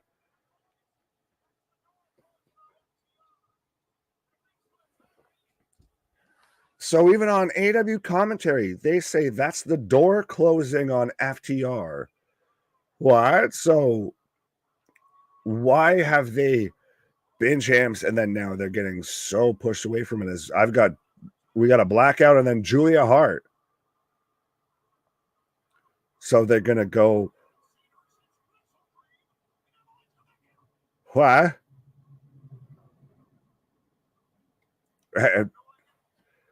Okay, so now we've got the House of Black in the ring here. As I've got the headbangers on the outside here. Oh, so they turn to go against FTR. What the fuck? Why? What? Los Ingobernables or Los Pasión Ingobernables. I kind of said that right. Why this feels more forced than a unity between like Judgment Day and the Bloodline. And if you had, Team Can't Beat Roman pairing up with, say, LWO, because almost everybody in this ring except for FTR is supposed to technically be a fucking heel. I thought. Is Blood and Guts coming up soon here? I don't remember it. I mean, granted, it's around Survivor Series season, so maybe, but it looks like we're going to get House of Black and Starks and Bill versus FTR and Los Ingobernables, which on one hand is going to be a good match, but at the same time makes zero sense as story. And that's the thing that throws me off at times with AEW is it's really great to watch some really great matches, but I really want to know why I should be invested. The same reason you watch a movie, same reason why you watch a TV show, all of that. 100% even why you watch us. Speaking of us, we are back as us again. Pause. Yes, we are. But you need some investment. You need something that keeps you fucking going along here versus just, we're going to watch some really great matches. Yeah, Nick, it's very similar to what I was talking about with MJF of you have Ricky Starks and Bill who are heels, the House of Black who are generally heel-ish. I know Andrade's in the back, and we got a win. Morton picks up the W. And does where's CJ here with the side thrust? We got the side thrust. Right. Well, from Pretty Deadly there, the side thrust and everything, and then we had him sitting there out there celebrating on an iPhone. Yeah, but so you have House of Black, who's generally heelish. They come out, but they're staring down. Andrade just washes his hands of it. Yeah, pretty much. And what did they mean by that closes the door for FTR? Like, is there going to be a fatal four-way? Is there going to be a five-man match? Like, what are they doing here? Like, that's where I'm like, this is a little bit confusing. Yeah. Wrestler wasn't based on Keyshawn, you're just trying to get a fucking reaction. You're just trying to see if my head will fucking pop. Jacob's got to go wipe away his tears. Yeah. It's because Julia was on screen. That's a different reason for having to chase you. Yeah. This is why I can't get on board with AEW. I can't take them seriously. They put on some good matches, but it's a mess other than that. That's why Tony Khan is matchmaker of the year. He is not booker of the year. Wait, the Headbangers are still... What is happening? God only knows. So Alex Taylor and Ricky Morton won the match, but the Headbangers get the last laugh. Well, you put zero effort in to try and protect your fucking partner. Just start flipping them off. Like, that's going to do something. It's been a rough start with NWA. It's funny. I'm in commercial right now for AEW, but I can hear their audio on my feed. Like I can hear what I have a commercial for Sky Rizzy. It's funny because you could hear them like talking. Like just shooting the shit. So yeah, we really are fucked over here, right? That's what they say.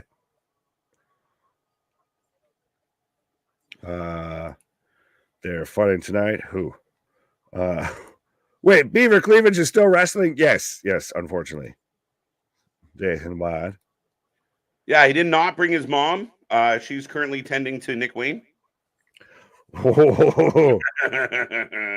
Nick Wayne's mom has got it going on. Is it Kenny and MJF at World's End? I don't know yet, Keyshawn. I mean, technically, they should be selling us on the fact that it could be Jay White and Kenny at at World's End on December 30th in Long Island, New York. You should have World's End tonight instead of at the fucking end of the year. How about that? If you're going to do Kenny versus Omega, do it now. Well, I get they're doing it now, but just make it fucking bigger, please. Please. I don't know what's more confusing or convoluted right now. AEW or NWA. Look, James Mitchell out here looking like he's gonna fucking fail any sort of sobriety test right where now. did they get their background girls? Like The the local local bar. establishment? What? They just bought they bought a bottle of JD from the bar and then they follow them around. He's the fucking Pied Piper of Hood Rats. Because that bottle has not been cracked. There has not been a sip taken out of that, nothing. Unless that man has already polished a handle is going on his bottle second. number 2. The way he was playing, it looks like it could be.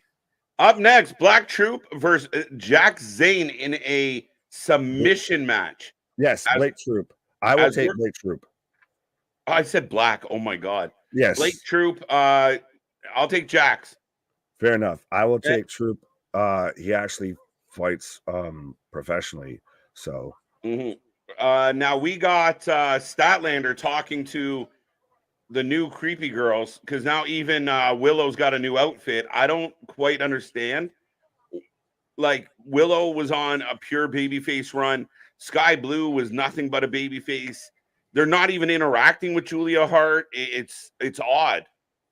Well, I can't tell if Willow's got extra like eyeshadow or anything on one side, but I mean, Willow seems like the type of name that would, gonna be in sort of like a craft movie or something like that. Be out here for a spooky season, but yeah, Sky Blue just out here looking like your latest goth thirst trap. Just 100%, my guy. Yeah, she's the girl that's she's the girl all the bad guys want. Yeah. Here comes Cesaro Claudio Castagnoli. As I've got Troop out here with a fucking bulletproof Teflon vest and everything. Oh shit. As I will even just quickly shout out, he does have a Hami Media patch on his trunks. Who does? Troop. Oh, shout out. Yeah, exactly. Shout out real quick. But yeah. I just accidentally shut my shit down. No, you're good. I got Claudio coming out as I've got Jax coming out here. Looking like fucking King Arthur's version of Goldberg right now. Literally just he's got kind of the 90 outfit, but out here like dun dun dun dun dun. Okay, I think I'm slightly ahead of you right now as Castagnoli is destroying Gilbert. Yes, Gilbert. If Johnny Humby and Gilbert had a child. I just got a huge clothesline. Yep, we're perfect. Another clothesline. And another one. And Jack's about to kick off here. As there goes the t-shirt. Mortal Kombat. Test your might. Oh, big back suplex.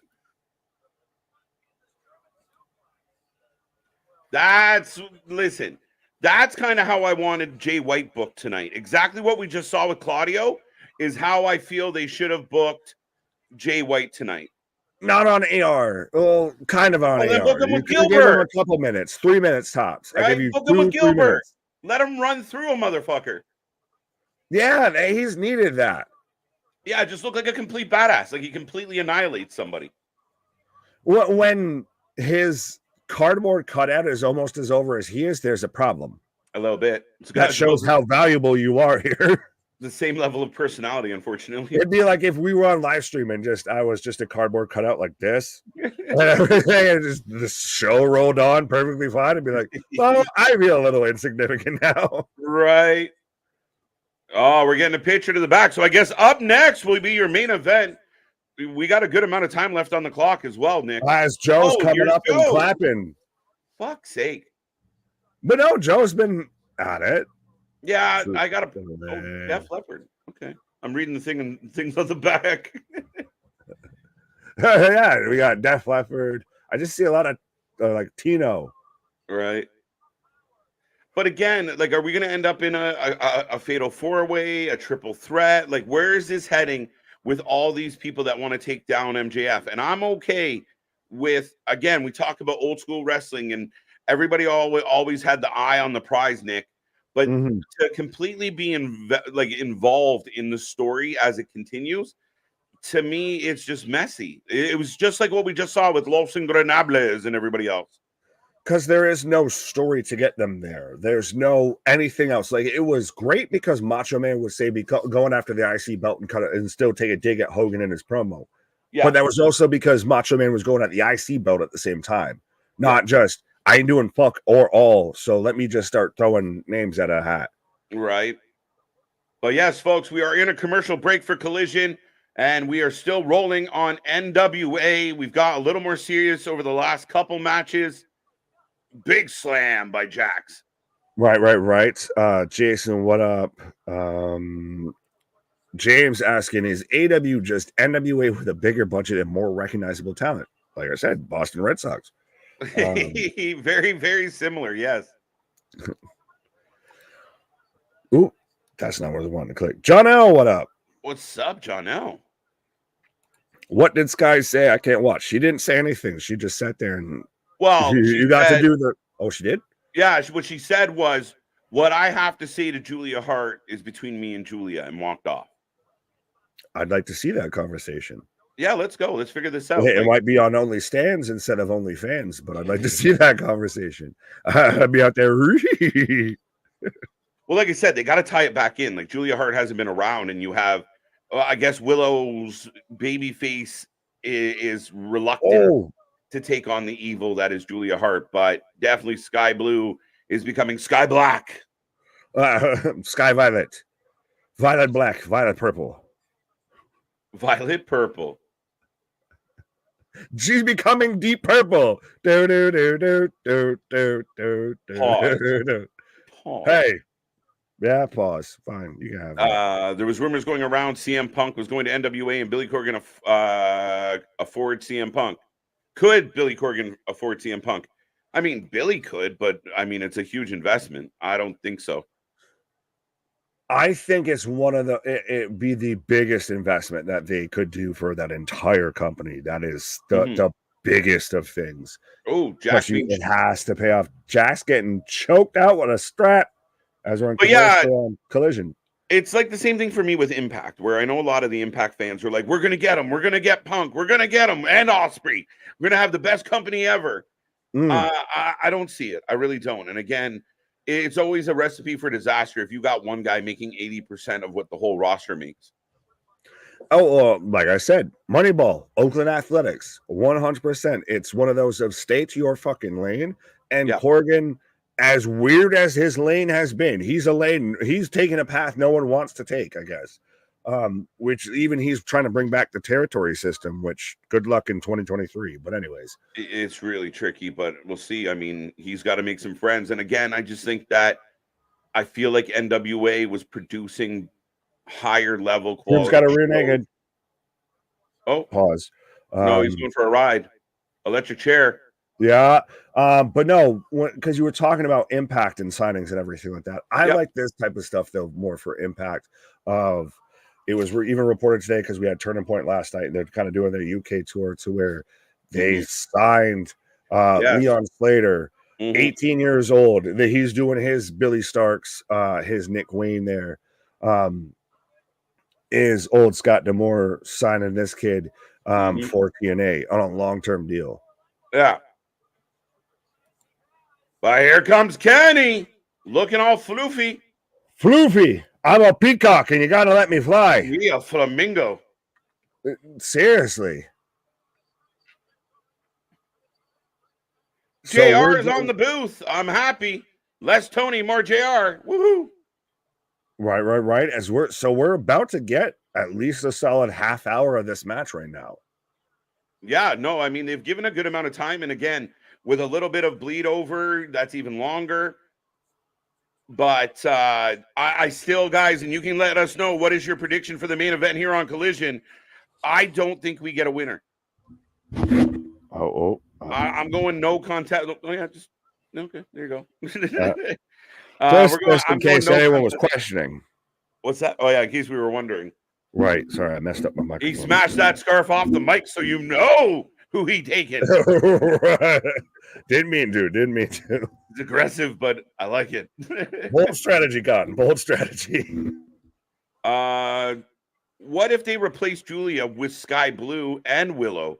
I don't know if they're going to replace her. She's over. And I mean, she could have won that TBS title and it would have made the title probably feel a little more relevant, to be honest. Sorry, Stat.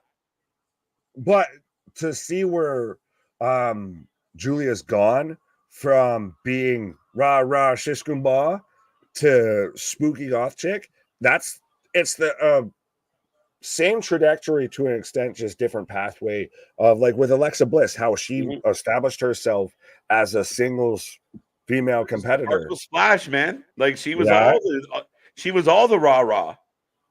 Rah rah shishkumba, push them out, shove them out, way out, boom. But yeah, they're very interesting. Definitely not Willow. Yeah, I think Willow's hugging that babyface line, and I don't think you should turn MJF Willow. coming out. MJF is the devil. As Jack they got the win. Yes, but I was just popping because they had a sign that said MJF is the devil, and it had Bobby Boucher's mom talking to him. She's the devil. Julia Hart's Vicky Valancourt is out there. I like Vicky, and she like me too. Right. We got the main event, ladies and gentlemen. Make sure you go find your friends. Drop our link in everywhere you're talking about wrestling right now. Go throw it out on social media. Be a friend, tell a friend. As we got Kenny and MJF, big fight feel, Nick. Absolutely. We're respectfully to NWA right now, but time fucking stops right now a little bit because this is what I am fucking tuned into. This is what I'm excited about for. Even just personally to me, this is a fucking dream match whenever it happens. We've talked about it before. This has Goldberg versus Hogan in the Georgia Dome on Nitro vibes. This is a fucking this is a WrestleMania caliber main event match that we're getting 3 on TV. Yeah, we're getting it, in front of what, 3,000-4,000 people, 4,000, on a Collision, which Collision's been struggling. So, and the champion has no belt. It's such a weird optic. Yeah, it's just, and the champion was out here just running with his fucking tail tucked between his legs. I still didn't like that look. And we can debate that a lot, and we'll probably talk about it on Sunday here. Yeah. Tomorrow we are back for the Dirt Sheet debate, episode 2. Plus, Luna and Anthony are back for another watch along. They're not doing a Monsters Ball this week. They're going to do a Concrete Crypt match from the American Bash 2004, Undertaker versus Dudley's. And if you remember the iconic moment of Paul Bearer in the cement tank. Yeah, they've gone from checking out Monsters Balls to now they're just pulling the final switch there on spooky season. Pause. Well, because even Taker won the match and then still buried Paul Bearer with that. Spoiler alert. I know we don't have spoiler on our ticker, but spoiler alert. Hi. Not Harley Quinn, but goddamn. That's Natalie Markova all day long. And Taylor Rising, by the way, one of the better names in wrestling because we know a Terror Rising. Cousin to Terror. Yeah, Taylor Rising. Jimmy Rising, all right. Rising like a got more than 2 thumbs up. Right? Rising like a fresh loaf of bread. Let's go. Popping like a turkey tire. Cockle doo doo doo. All right, we're gonna stop. All right, moving on. The flags apply to YouTube. Howdy. Hey, Natalia and your weird plastic sister, take note.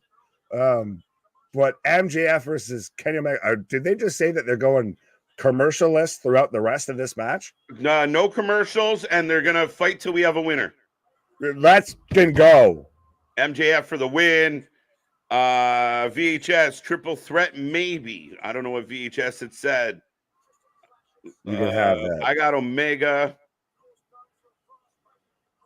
Imagine Nick on Pink Panther 3 speaking. This one's for you.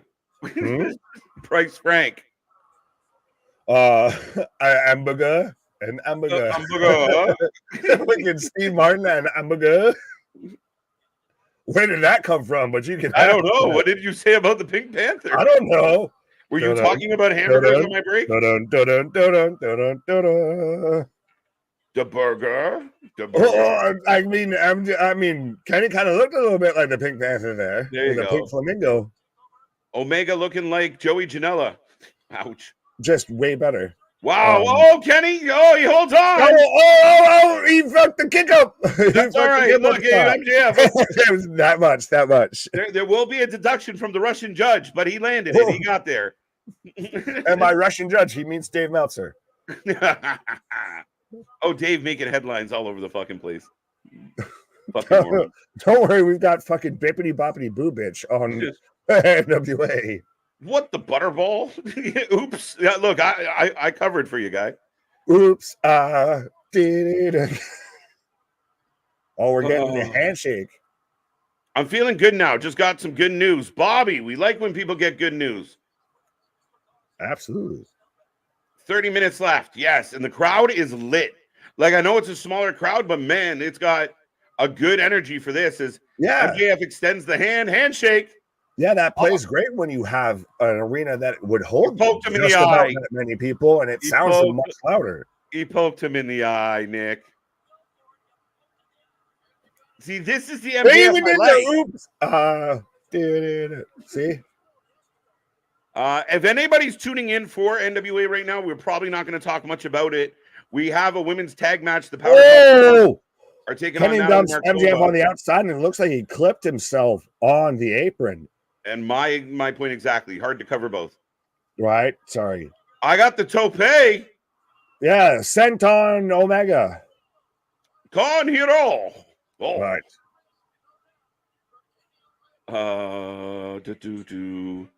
Richard, I wish Collision didn't have a lot of squash matches with established talent. It screams filler, and Collision doesn't. What the fuck?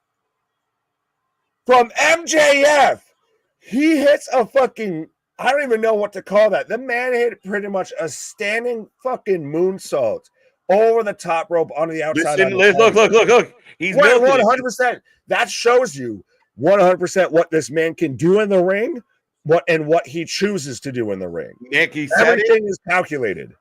He has said it multiple times.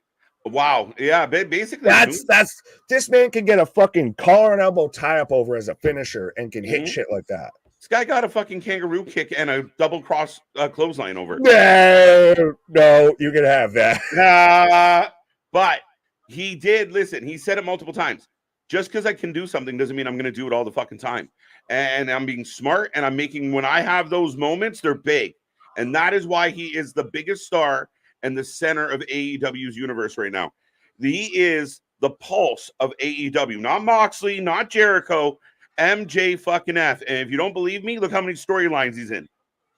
He is the backbone. He is backbone slide. He is everything. He is, we need Miss Frizzle out here to sit there and explain to us how much of, MJF is of the body parts. He's the fucking mitochondria to the cell, all that type of shit.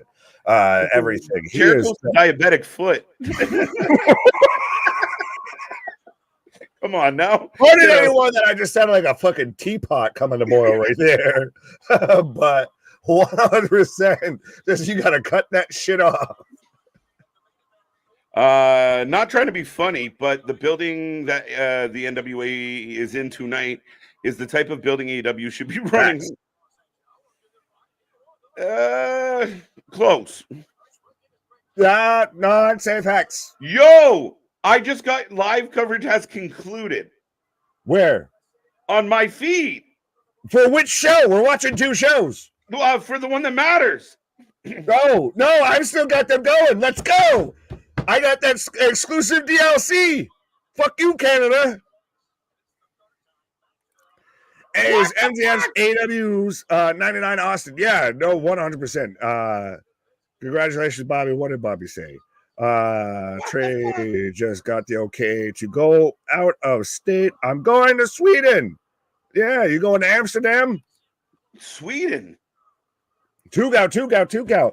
But no, 100%. MJF is the fucking 99 in the Madden ratings. 100%. He is the Romulus Reigns, the Roman Reigns to AEW. 100%. He is the fucking straw that stirs the drink. Bro.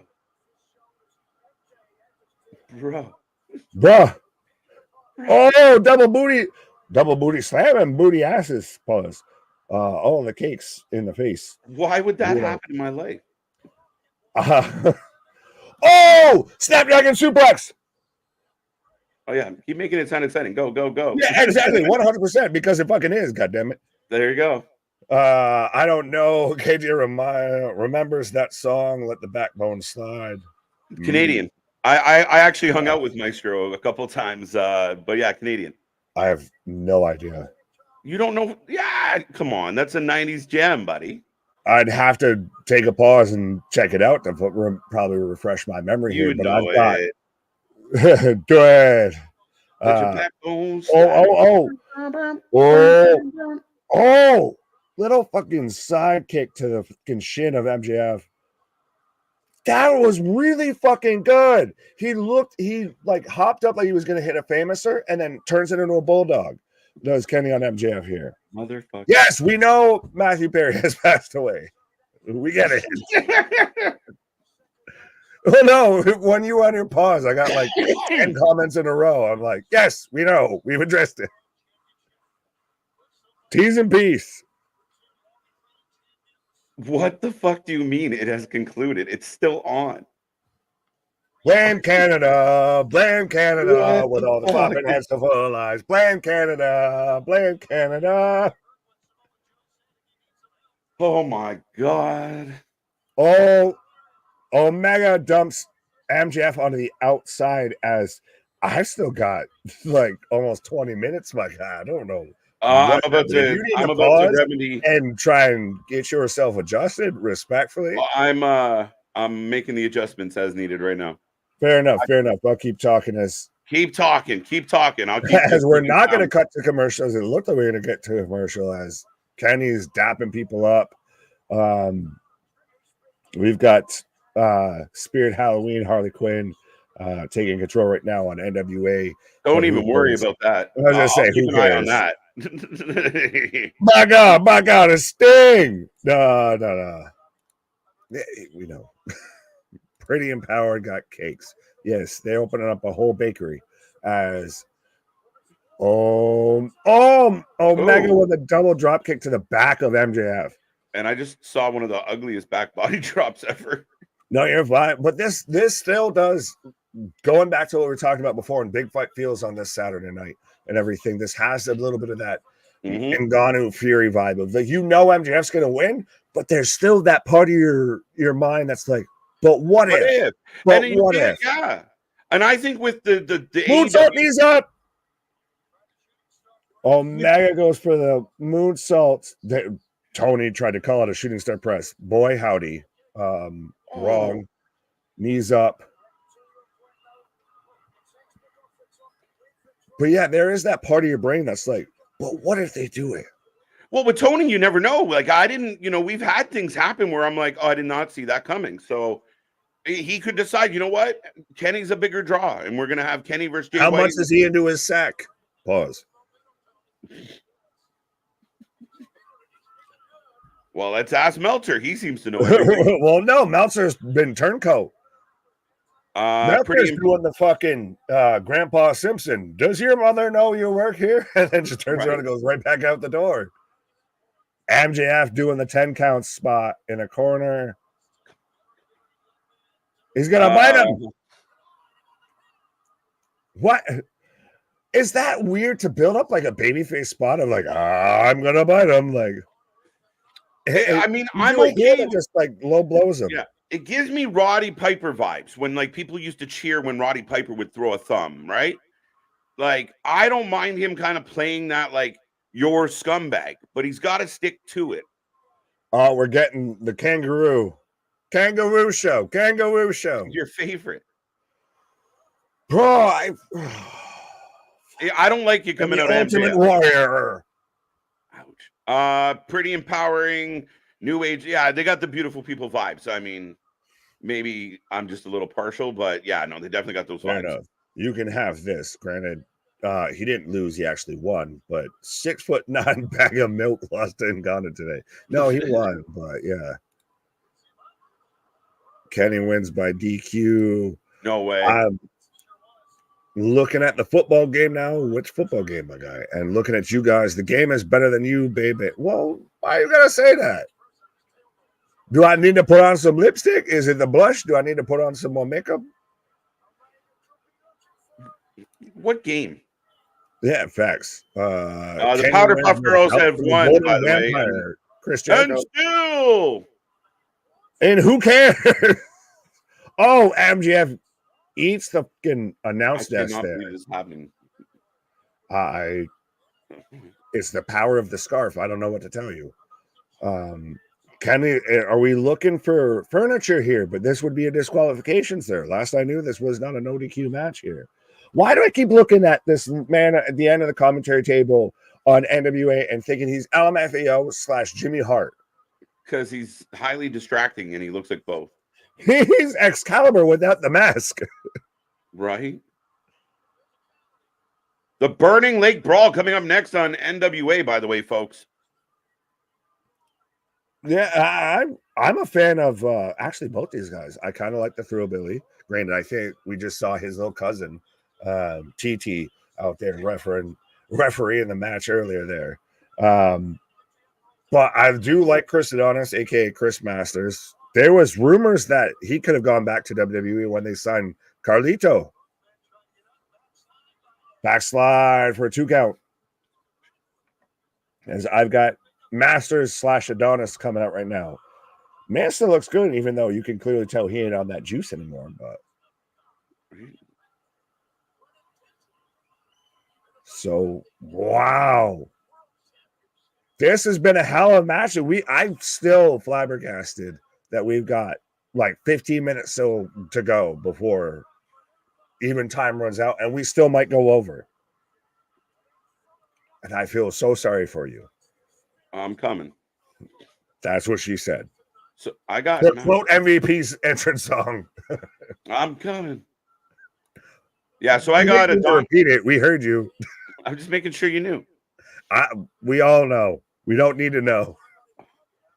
The only way this match ends is with the devil jumping both men's no contest. The devil could play a part in this, but again, with so much going on already, I don't know. Like, you kill off the idea that MJF is the devil. Yeah. You kill off a fan theory.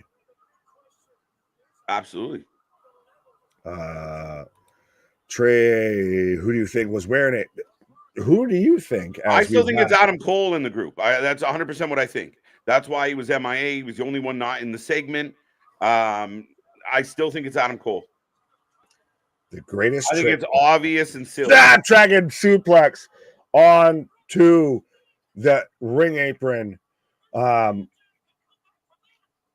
with the fucking table set up right beside it here, as Kenny's just eyeing this table. Is this a Japanese table that won't break and everything? He's got to do the shining moment there, stick his face through it. But I still think it's going to be Maxwell that's in the mask. I think initially it was how the greatest trick the devil ever pulled was convince the world it didn't exist. I guess, but is that what's happening here? Like, I'm not saying it's going to be good. I'm just saying what I think they're going to do. Okay. Oh, powerbomb! Sit out powerbomb through the table. He can slingshot him off the top rope, off the ring. Powerbomb through the table. Oh, so we are going into a commercial break here. Oh, we're picture in picture, at least I am. And they literally, I respect this. They have a fucking counter right now of letting you know how long they're going to, till they're going to be back. This is Hogan Goldberg right now. Yeah. Again, these are nice little features. I mean, I commend them for doing stuff like this, but at the end of the, it's still a struggle, right? To the fact that this match is what it is. And to me, it could be, it's such a marquee match, dude. I feel like they're missing money here on this one. This is turning chicken shit into chicken salad. And unfortunately, you're the one that made the chicken shit as well as the chicken salad. So I got 23 seconds left in the break. The doctor's looking at. Oh, I got 45. You got ahead of me. Am I ahead of you? I got 41, 40, 39. You know what? You can have that. That ain't even what I'm at. You done struggle without watching this match, so you can have that.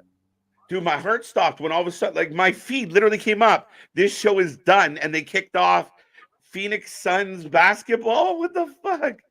Bro, you would have known because you would have seen everything getting smashed. Of just, I'm gonna break everything. Everything. Right now we got Kenny trying to get back in the ring. MJF's already there. Yes, Ohio State. We're definitely better Ohio than State that, versus Bobby. Wisconsin is a game. Yes, that is a game, Bobby. We're definitely more entertaining than that football game. Just a wee bit. New York State. I got my WWE Halloween costume. Stone Cold Steve Austin. What? Odd. What? Well, let me tell you something. I think if Corgan can bring the territory system back, then great for wrestling. As long as it doesn't go the way the old system went with the in-house fighting, desk fighting with other promoters. Yeah, you're opening Pandora's box. And I mean, you kind of have that. I mean, look at all the little shows and the little indies that have kind of gotten big, right? Revolver, Battleground, GCW, NWA's in that. I mean, so there is enough to kind of pull it. But then what he's asking the companies to do is, like, you know, at GCW, please stay on the East Coast. Please don't come over this way. Like, it's an interesting take if promoters will stick to that. But that was the territory system. That was that's it. You I had know. Memphis, you had Houston, you had all that type of shit. Yeah, that becomes his challenge: is will people buy in? But MJF setting up. I've got chops right now. I've got Omega with chops. All right, you got too far. All right, you let me know when you get to the knees. All right, I got Omega right now doing, little pot shot punches here. I got Miss Clothesline, big knee by Kenny. I like this. It's called the internet. Regional doesn't exist. Yeah, but as far as running live shows and live venues. Don't miss the cue. You get the V-trigger? Elbow, discus elbow is what I got. All right. V-trigger! There you go. Oh, he's setting him up for the one-winged angel. Snapmare, Poison Rana, actually. Poison Rana. MJF, again, reminding everybody, I'm no... Poison Rana on his own. And look at that fucking cell. That is nice. Oh, come on. I respect that there was no build to this match, but God fucking damn it if this hasn't delivered. Oh, you knew it was, and that's why I'm shocked. Like, if you told us 2-3 weeks ago, October 28th, an epic battle between former champion, current champion, and gave us some build, and then you have this match, and then you turn your focus to Jay White for the next few weeks, leading to Full Gear. 100%. I think that's the sour patch in this whole situation here is we literally had earlier today in the boxing combat sport world of the battle of the baddest. Yeah. If you would have sat there and pitched fucking Collision tonight as the battle of the baddest, you sat there and literally pitched last week as a fucking dream match. Yeah. And you offer this and don't put that title on it. Mm-hmm. If you would have put just any bit of effort, and I do mean any type of effort behind this. MJF. Ducks under. Blow the fucking doors down in wrestling this week. Sorry, Nick. No, you're good. You're good. Rolls through. Catches up. We got a 2. We got a V-trigger. You got a V-trigger? Where the fuck are you?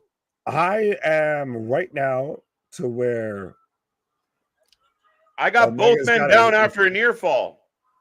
As we got the cradle. I'm going to refresh mine just to see. As I've got Adonis setting up for the master lock here. As I've got Omega down and I've got MJF down. What? You're ahead of me on I don't give a rat's ass about that. I was just letting people know. I got MJF looking up the pedigree.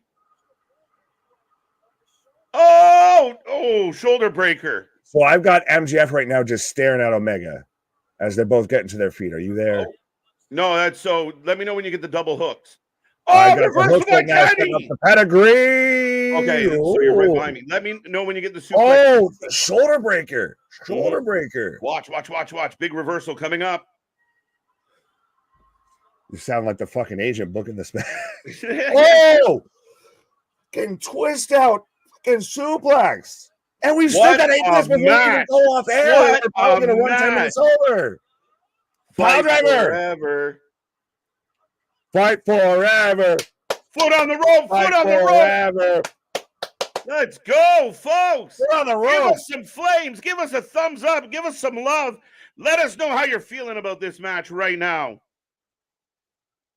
This is the match. When you look up big fight feel in the fucking dictionary right now, this is that. And it says this, and it says, see, WrestleMania 17.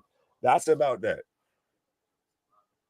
This is, like I said, this is going to go down arguably as one of the best matches in AEW history. Not saying pro wrestling, AEW history. As we're going back to, we literally have counters of how long we're going to be in picture-in-picture for. So you literally know how long you have a pee break you got. I like that. I like that. That's a nice little touch. But it shows that they're only doing it for this. I got MJF crawling outside the ring at the moment. Kenny in slow pursuit. 40 seconds on the clock. 39, 38, 37. Yeah, we're perfect. We're perfect. Oh, my guy, you're perfect.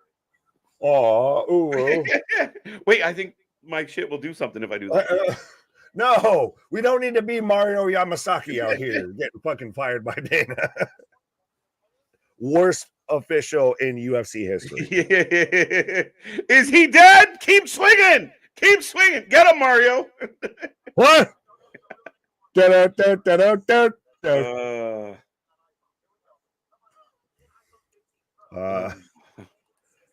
Melina versus Alicia Fox. Depends on your perspective. But yes. Wait, what? What? You got it. We don't need to talk about it. KJ and Big Nick is cool. We try. We appreciate it. Thank you, Bobby. Thank you, Bobby. We might not do be a good job of acting that way. Doesn't mean we actually are. It's true. Fake it till you make it, bro. It's sad that there's a lot of people like that, often imitated, never replicated, never duplicated. Amen. Amen.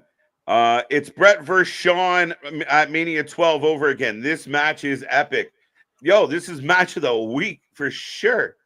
Match of the week. As I've got ICP on my screen. It's such a weird juxtaposition right now. And sorry, magnets. How do they work?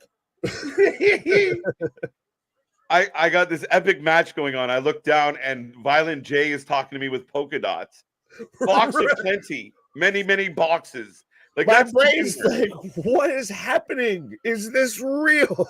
It's not you know what? It's one of those moments where the vitamins are probably hindered. This is a Hunter S. Thompson fucking fever dream of pro wrestling right now. Oh, Kenny down on the turnbuckle as MJF bro. knocks the top rope. 4-1. His little Timmy's just took a fucking tumble on the top rope there. Ronnie, what's the score in the Leaf game? It was 2-2 last time I checked. As we're getting the Riddle Box match, the Brothers of Funstruction. Yep. And Violent J versus La Rebellion with Vampiro. I'm just waiting for the song to, like, the oddities to break out. Like, let's go. Kenny Omega. Oh, shit. This match is good, not great. You don't think it's great? I'm really enjoying this match. Come on, Bash. Come with us. Rebellion coming out here looking like the Misfits. Oh, Snapdragon. That's like a suplex. After, was that a V-trigger to the back of the head in the fucking turnbuckle? V-trigger! 1. Oh! 2 count.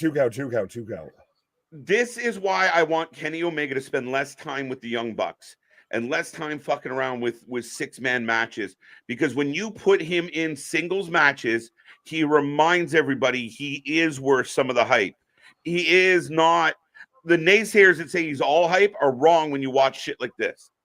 And I'm so glad that you said that, because for those who have been here for a long time, have known I've been the fucking flag waver as much as I have for MJF. It's like your two favorites. Exactly, 100%. That's why I was like, I don't give a shit if y'all like this. This is a dream match for me. Another V-trigger. Because Kenny Omega is the best bout machine. There's the reason still Will Ospreay. This is Jordan LeBron is Ospreay versus Omega. On. This is right now. This is Omega versus Nothing fucks up a good match like a big penis head. Always figures a dickhead's going to show up and just interrupt something on when they're unneeded. Oh, roll up, not like this. How long will the juggalos be down with me? Two count. So trigger. We've got Clowny Steve instead of Crazy Steve coming out right now. I'm not even paying attention. No, I have to just because I saw Jason. I was saying Nick's hype for ICP felt like the 90s again. Yeah, right. That's about when that was behind him. We were talking about that today. I have the man's book. I'm gonna keep it a buck. That's amazing. The man's book. That's amazing. Setting up for the one-winged angel, rolls through. 1, 2, rolls back through. 1, 2, rolls through again. Win. 1, 2 count. MJF. I like this one. Meltzer's having a Kennygasm. Yeah, Brian's gonna be sticky tomorrow. 3-2 Nashville. Oh, son of a bitch. Slingshot pile driver. 1, 2, kick out. I would have liked if Kenny would have gotten his foot on the rope there instead of the kick out, but that's semantics as shit. Yeah. Lots of kickouts. Kenny Omega is one of the best performers in the world, and there's no doubting that. I don't necessarily doubt that. I feel like his time in AEW hasn't it's had large gaps between when he proves that. And you can't teach that. As we're getting a "This is awesome" chant.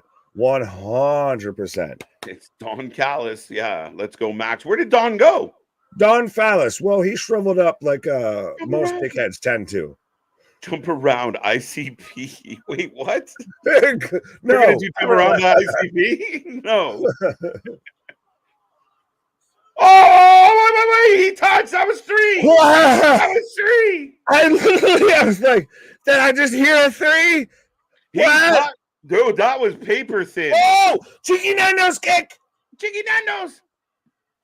Panama Sunrise. No way. Panama Sunrise. Hooking him. Salt to the earth. Heat Seeker. Oh. 1, 2. That's it. Wow. 3. Let's go. Holy fucking shit. Oh, we beat Omega.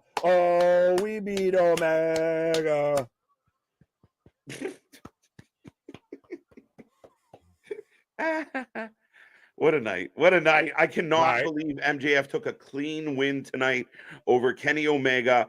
What a fucking match. Arguably, I know it's he's sliding in the back door. Arguably match of the year. No, I think it's not in consideration. It wouldn't be a nominee. Maybe TV match of the year. We're gonna split hairs. Okay.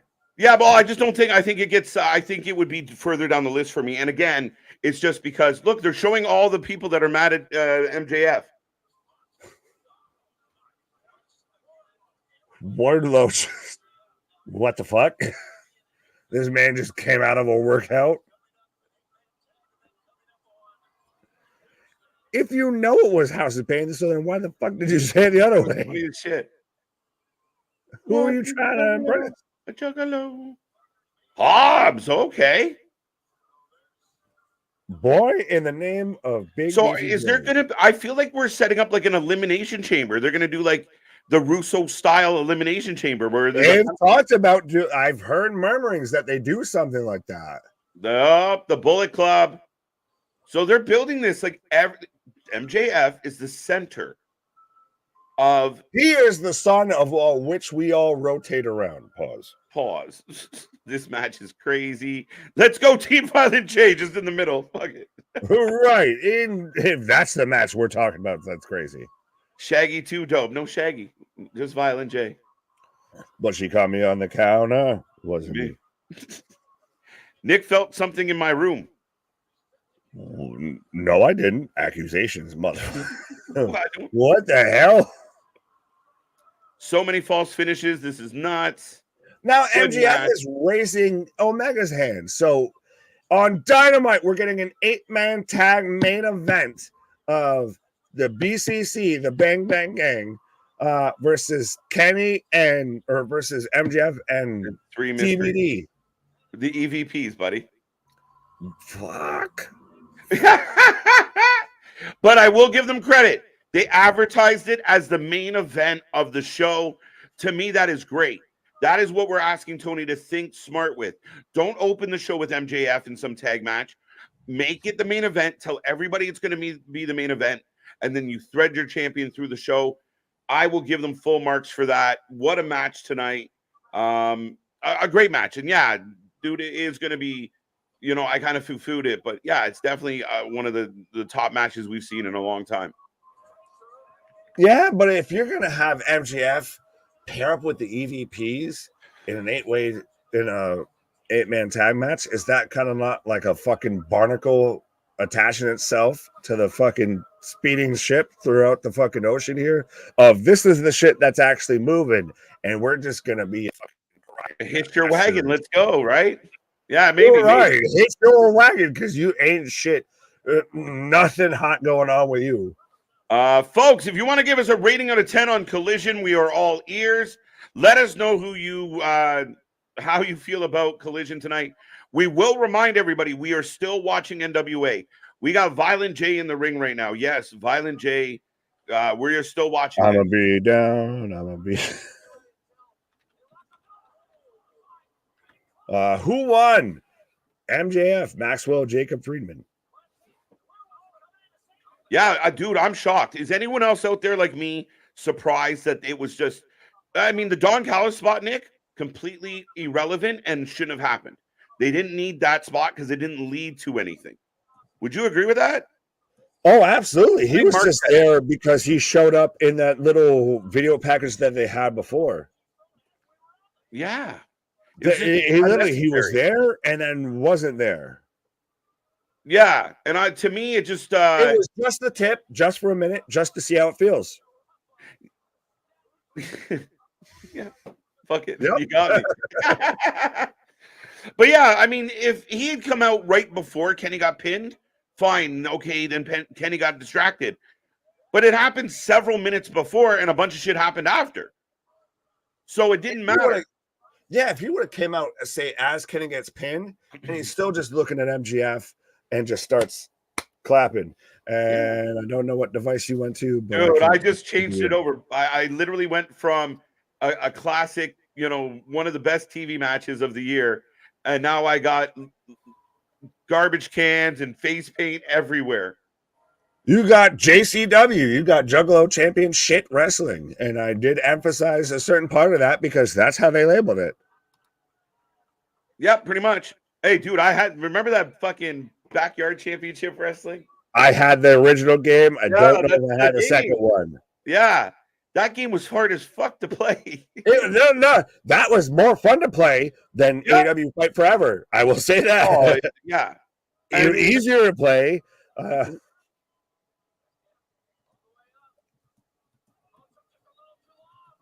Oh.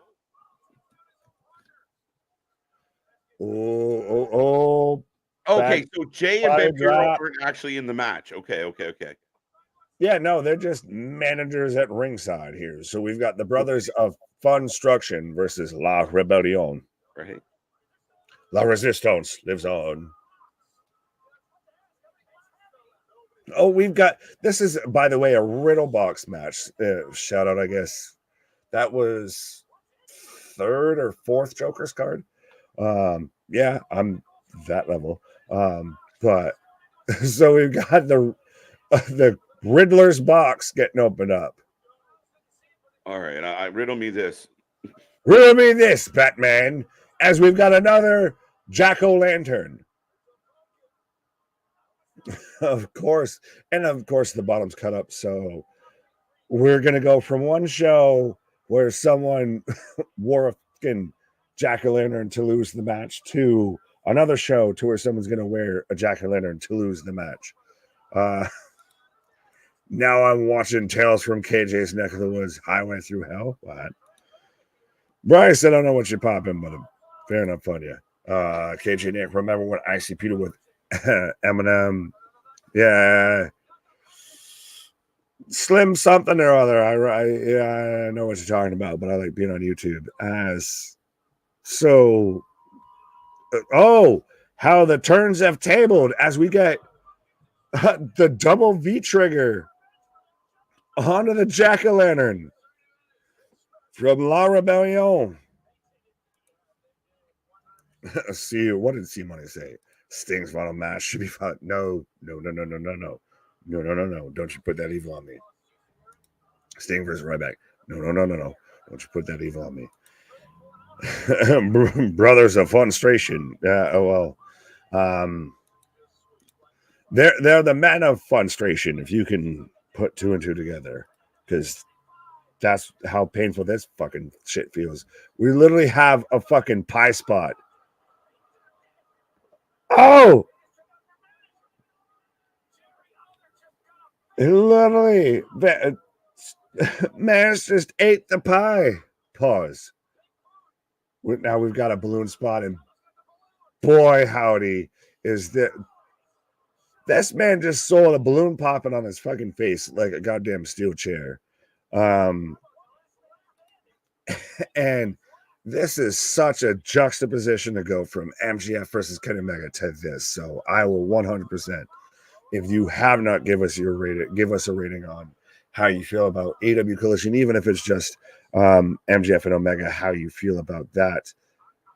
Now we've got a box of popcorn into a super kick, anything like that. Let us know how you're feeling, because that, like I said, that arguably, I wish it would have had a better build, wish it would have had a better platform to be on, but very much huge match. Over delivered even for what it was booked at. Fantastic match. I think Callis came out to tell them to stretch the match out to get everyone in place backstage. Okay.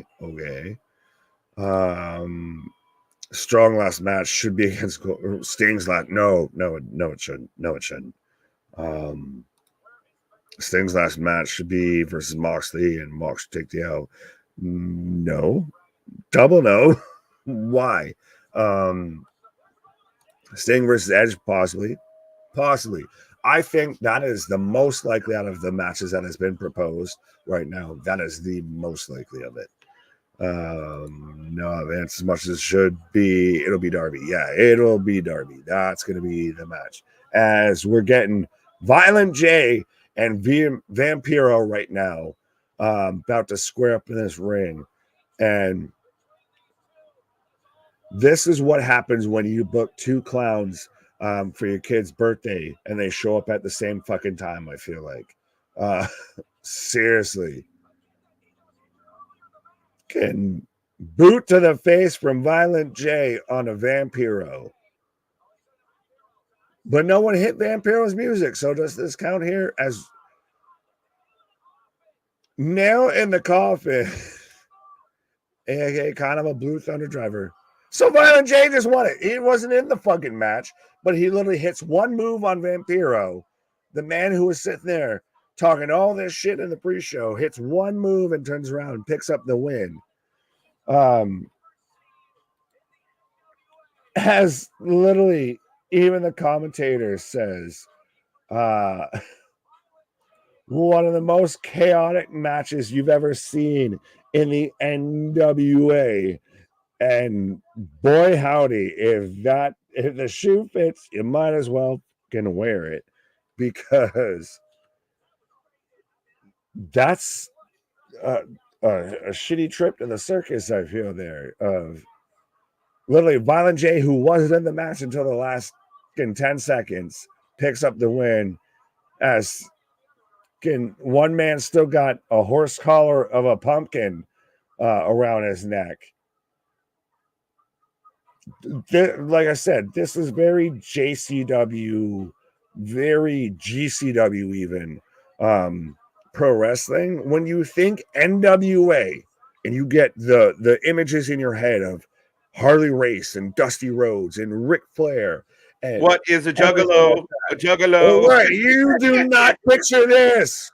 What is a juggalo? Well, fuck if I know. Yeah, no kidding. But yeah, chaos in NWA. Violent J picked up the win, even though I didn't really think he was in the match. But who's Yeah, counting? ICP beat the Misfits there. Yes. ICP's like that scene from Uncle Buck where the clown shows up drunk and Yeah. Kurt Cobain gets busted in the face by John Candy. Daniel Price. Amen, brother. I thought Vampiro was part of the Dark Carnival with ICP and the Great Muta. Yes, he was. And he's part of Dark Lotus and I believe in everything else. They even, like I said, they mentioned juggalos and like that on the pre-show. And then that just went all sorts of not good ways. Yeah, no. So here, I'll ask you this before I tag. KJ, you saw chat comment Sting's last match should be against Violent J. Oh, yeah. Well, we get it against Vampiro. We go back to the old school WCW. Yeah, we just have them fight Sharknado. Like, all right. No, I know you're being funny, Jason, but yeah, no, not gonna happen. I will hold on to the idea that it's still gonna be Darby that retires Sting. Yeah, I think so. They'll hand that one off. Bro, I got it. Sting versus the Bat. Dun dun dun. Sting versus Undertaker. Sting versus the Four Horsemen. All of them.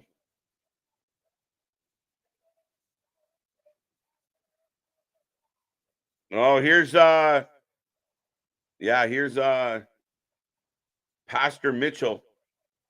What? Oh, no, dude, they just literally are doing powder off the table, guys. They're legitimately just out in the middle of the show snorting whatever the fuck that is. That is crazy to me. I don't know who out there is actually watching NWA right now. My mind, Sting versus Virgil. At the Olive Garden. At the Olive Garden. Let's go. All wrong. And keep coming. Keep coming. Keep sending more wrong answers. Even though Big Dog, that one's better. But yeah, probably not likely. But I would be okay with that.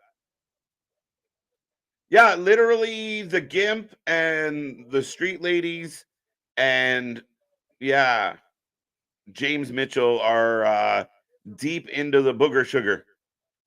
You heard me. You heard me. Yo, don't tease Tony. I think Tony would give the Undertaker $500 million just to get him Sting versus Taker. Do it.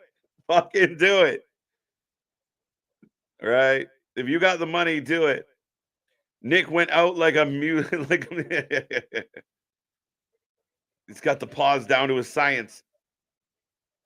Up next, Kenny Page versus Ruthie J. NWA World Women's Championship. Up next, I think we got a couple more matches to get to, folks. But we are sticking around. We will ride NWA all the way to the end of the night, and then God knows what else we'll do. But we are rolling along. I thank everybody for spending part of your weekend here with us tonight. Don't forget, we are back twice tomorrow. Nick and I will be back for episode 2 of the Dirt Sheet Debate, where we dive into some of the hot topics around the wrestling world and give them a little chat. One of our quick hit videos. Plus, Luna Havoc and Anthony will be here for the Halloween rewind as we get the Undertaker taking on the Dudley Boys in a concrete crypt match. So tune into both those. We're back on Monday for Raw, and then all week long, night 2 of Halloween Havoc this week. Going to be a stacked show. Dynamite's got a lot of intrigue, especially coming off tonight. We will see where this goes. We'll see what happens. No reference to the Masked Man tonight on Collision that I saw. So if anybody's got an opinion on that, I'd love to hear it. But a lot of people looking at that title, a lot of people staring down the champion. We will see what happens. But a great night. I saw some ratings, pretty good scores. I think I match a couple of the scores I saw in the sense of 8 out of 10 for Collision tonight's okay with me. Kenzie Page for the win. Okay.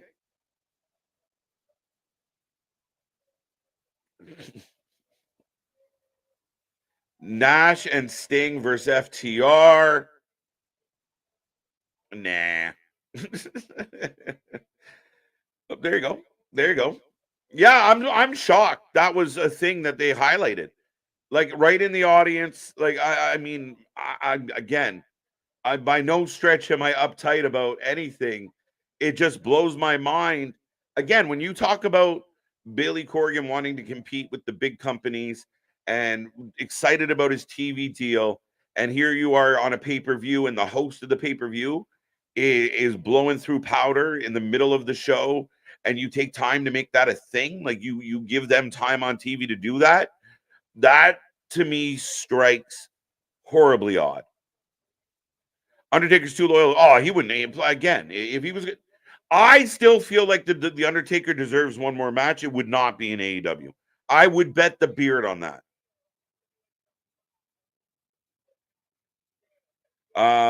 They suck. Clowns suck. Now I know.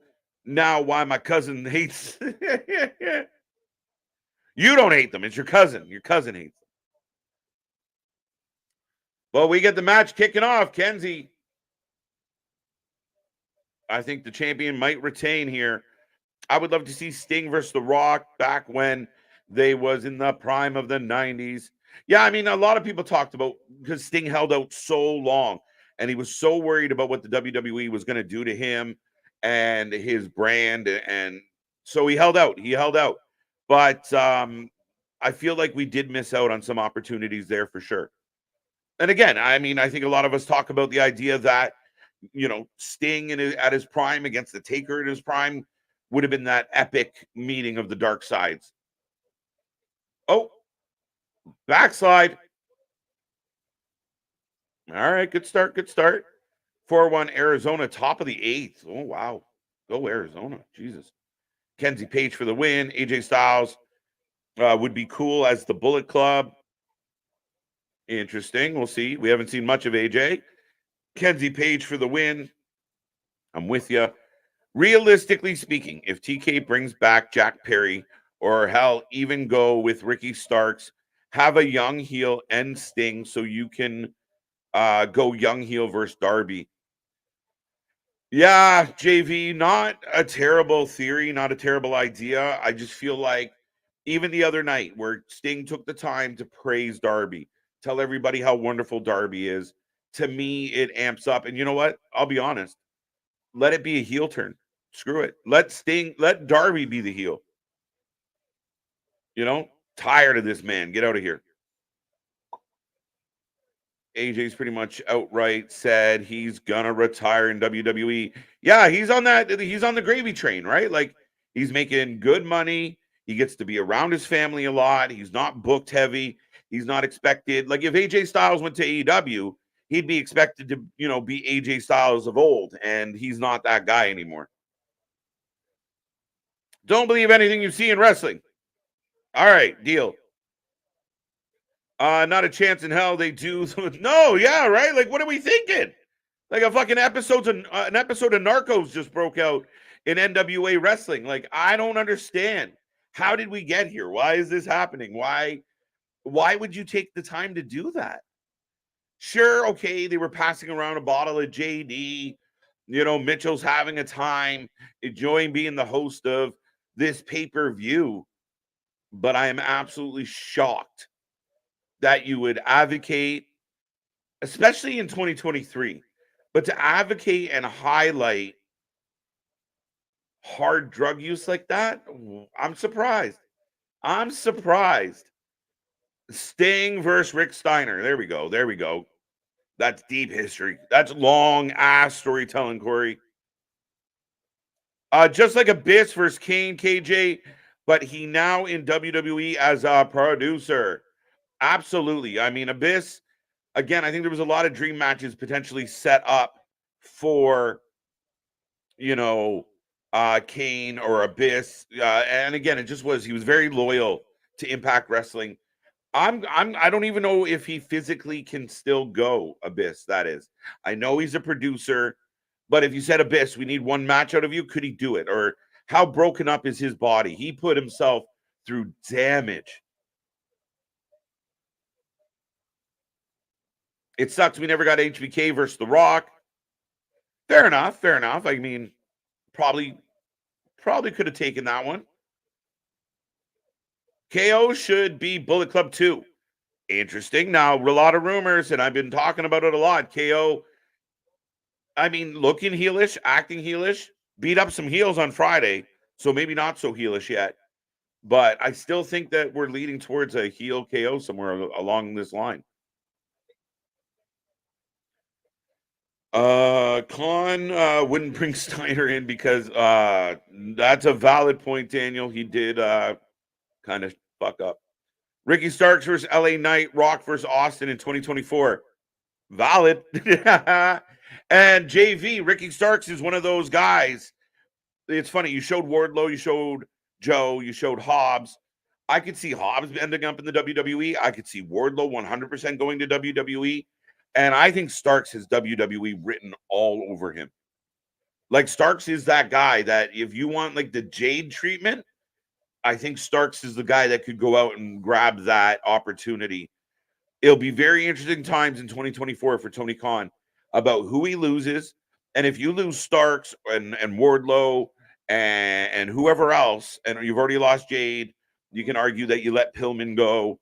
But at the end of the day, if you are losing those guys, but signing the Bella twins, or you already signed Copeland, again, it's this very interesting dynamic that AEW's in is you're taking a lot of old ex-WWE talent and you're losing your homemade talent. You're like becoming a recycling system for the WWE. Flabbergasted is the term. Flabbergasted is a good way to put it, Nick. Fucking shocked also. Yeah, I don't imagine it was real, AJ. If it was, holy fuck. But yeah, no, I can't imagine it being real, but it's the point of it, right? And maybe I'm just being sensitive in my old age. I don't fucking know. But to me, when you want to legitimize, and again, Nick said it earlier, when you talk NWA, you talk about the, the Ric Flairs, the Dusty Rhodes, all the way up to the Cody Rhodes, the Nick Aldises, the Trevor Murdochs.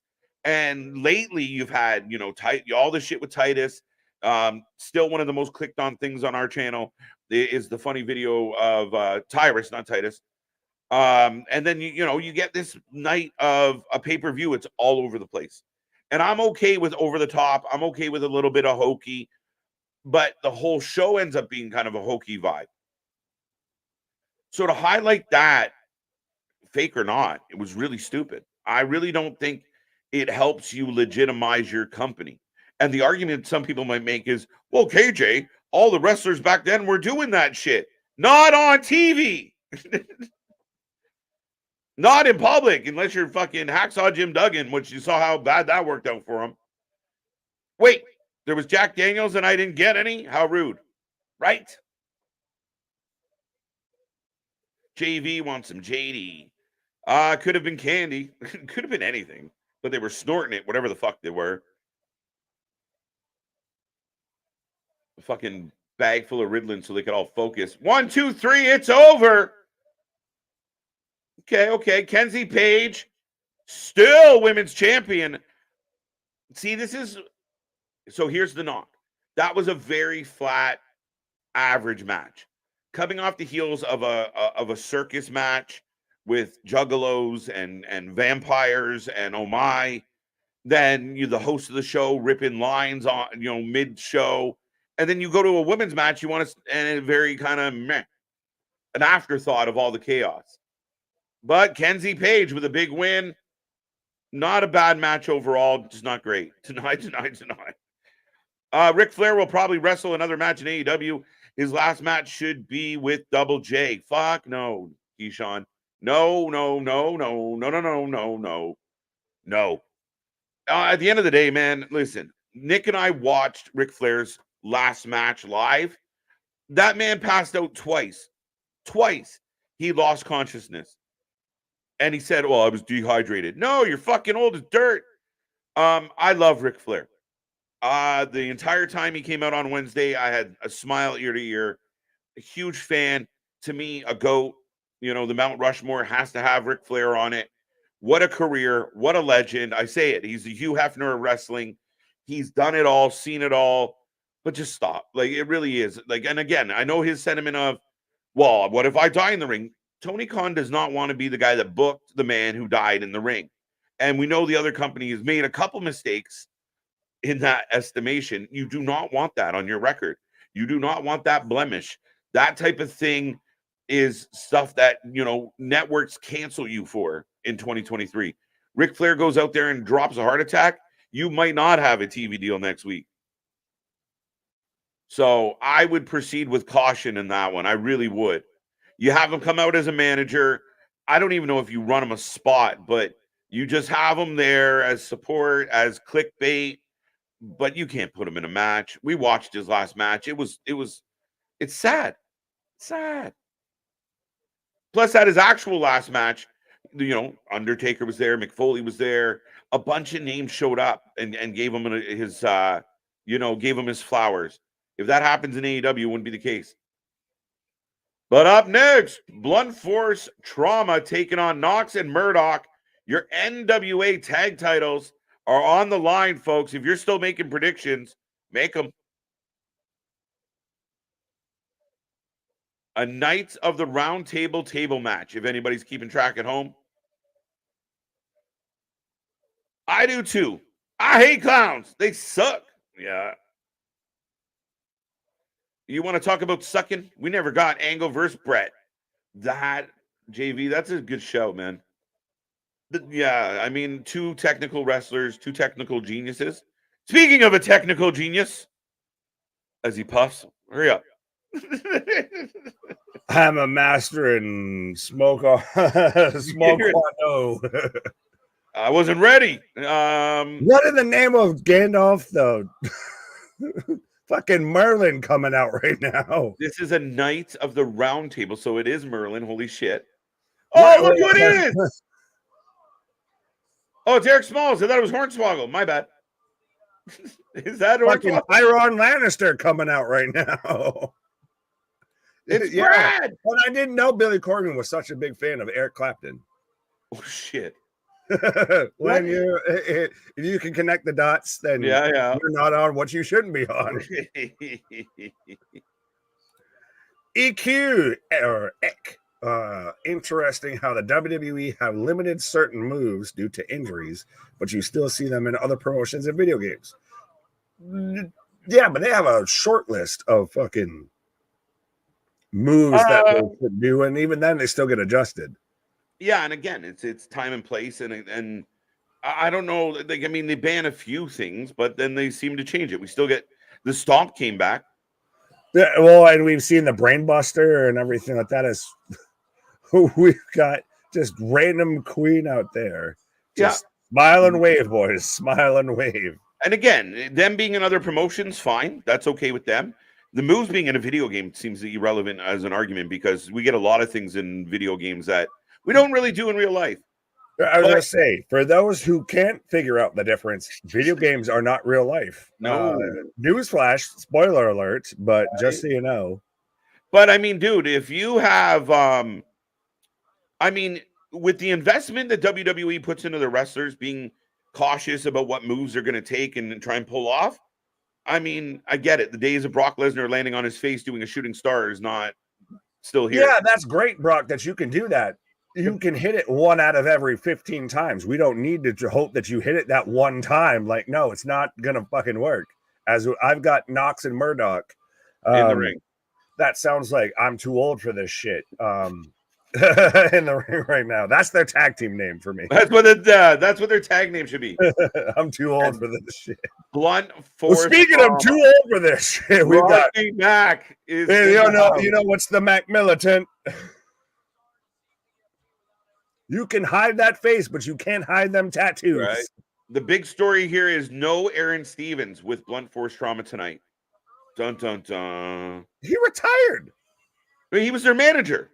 Right. And he retired. No, but he was he was already in a promo with them earlier. Oh, I was about to say, I was like, well, no he came back. I don't work there anymore, so why the fuck you keep expecting me to show up to work? If I quit on a Saturday, why the fuck you expecting me to show up on Monday? Yeah, the retirements were his gimmick for a hot minute. Yeah, just like how Mike Mizanin was his gimmick for a hot minute. Yeah, no shit. Oh wait, what did that say? Interesting how. Oh, we got that one. I'm down for Kojima and Eddie Kingston. Hell yeah! When is that happening?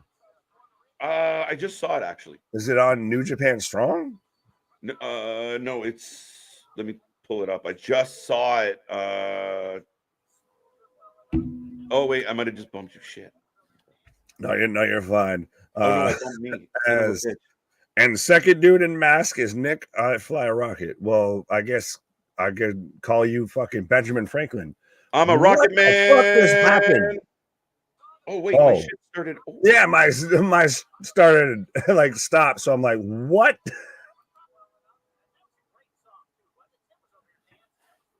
What just happened? Okay, I'm back. Yeah, there we go. You had the same thing I did. You know, what's the Mac Militant? Where was that? It's so funny that this is getting SmackDown from the early 2000s. We have Mike Knox, Trevor Murdoch, and Rodney Mack in a match. There's going to be a tag team match. Play a holla, holla, holla. You're going to fight with a fan with a PBR. You know you got shit to go fucking lose. You're drinking PBR. Right. Flair versus Jay Lethal in a woo-off. I don't know if Flair can do a woo-off anymore. And be a wee-woo. Yeah. Yeah, no, I think he might run out of hair. I have been on record, and I still stand by this statement, and I will still beat this drum until the drum doesn't exist anymore. The last woo of Ric Flair's career is going to be a wee woo of an ambulance. Right. I said it many times. Ric Flair wants to go out the ending of The Wrestler. He thinks it will be all poetic. Again, great for what Ric Flair wants. I don't want to be the promoter that books that match. Having old Ric Flair die on your show is not good for business. That's the biggest thing. If he wants to do that respectfully, who am I to stop him? Yeah. I have no stake. I can't stop a grown man from doing what they're going to do to themselves. But at the same time, if I'm Warner Discovery, I do not want that on my television product. No. I do not want to be known as the company that aired Ric Flair's last match in a fucking buried alive match, and it wasn't meant to be that. In a fucking ambulance match that was supposed to be a singles match. Fucking Sting versus Flair in a career versus life in a career versus casket match. Oh my god. Literally, they fight to the death. 2 men enter, 1 man leave. Highlander shit. As I've got Knox in Thing 2 instead of Thing 1. I don't know where that. I just saw it, but now I don't see it, so I don't care. But you, Damien, let us know where they're fighting, when, and where. Yeah, I'm sure you let us know. Sword of the Truth, by the way. Welcome, welcome, welcome. Sword of the Truth. Do you like my sword for my diamonds? KJ, do you think AEW should put Ric Flair? No. No. They got to do something with Andrade. I don't know if Ric Flair helps him. Let him go.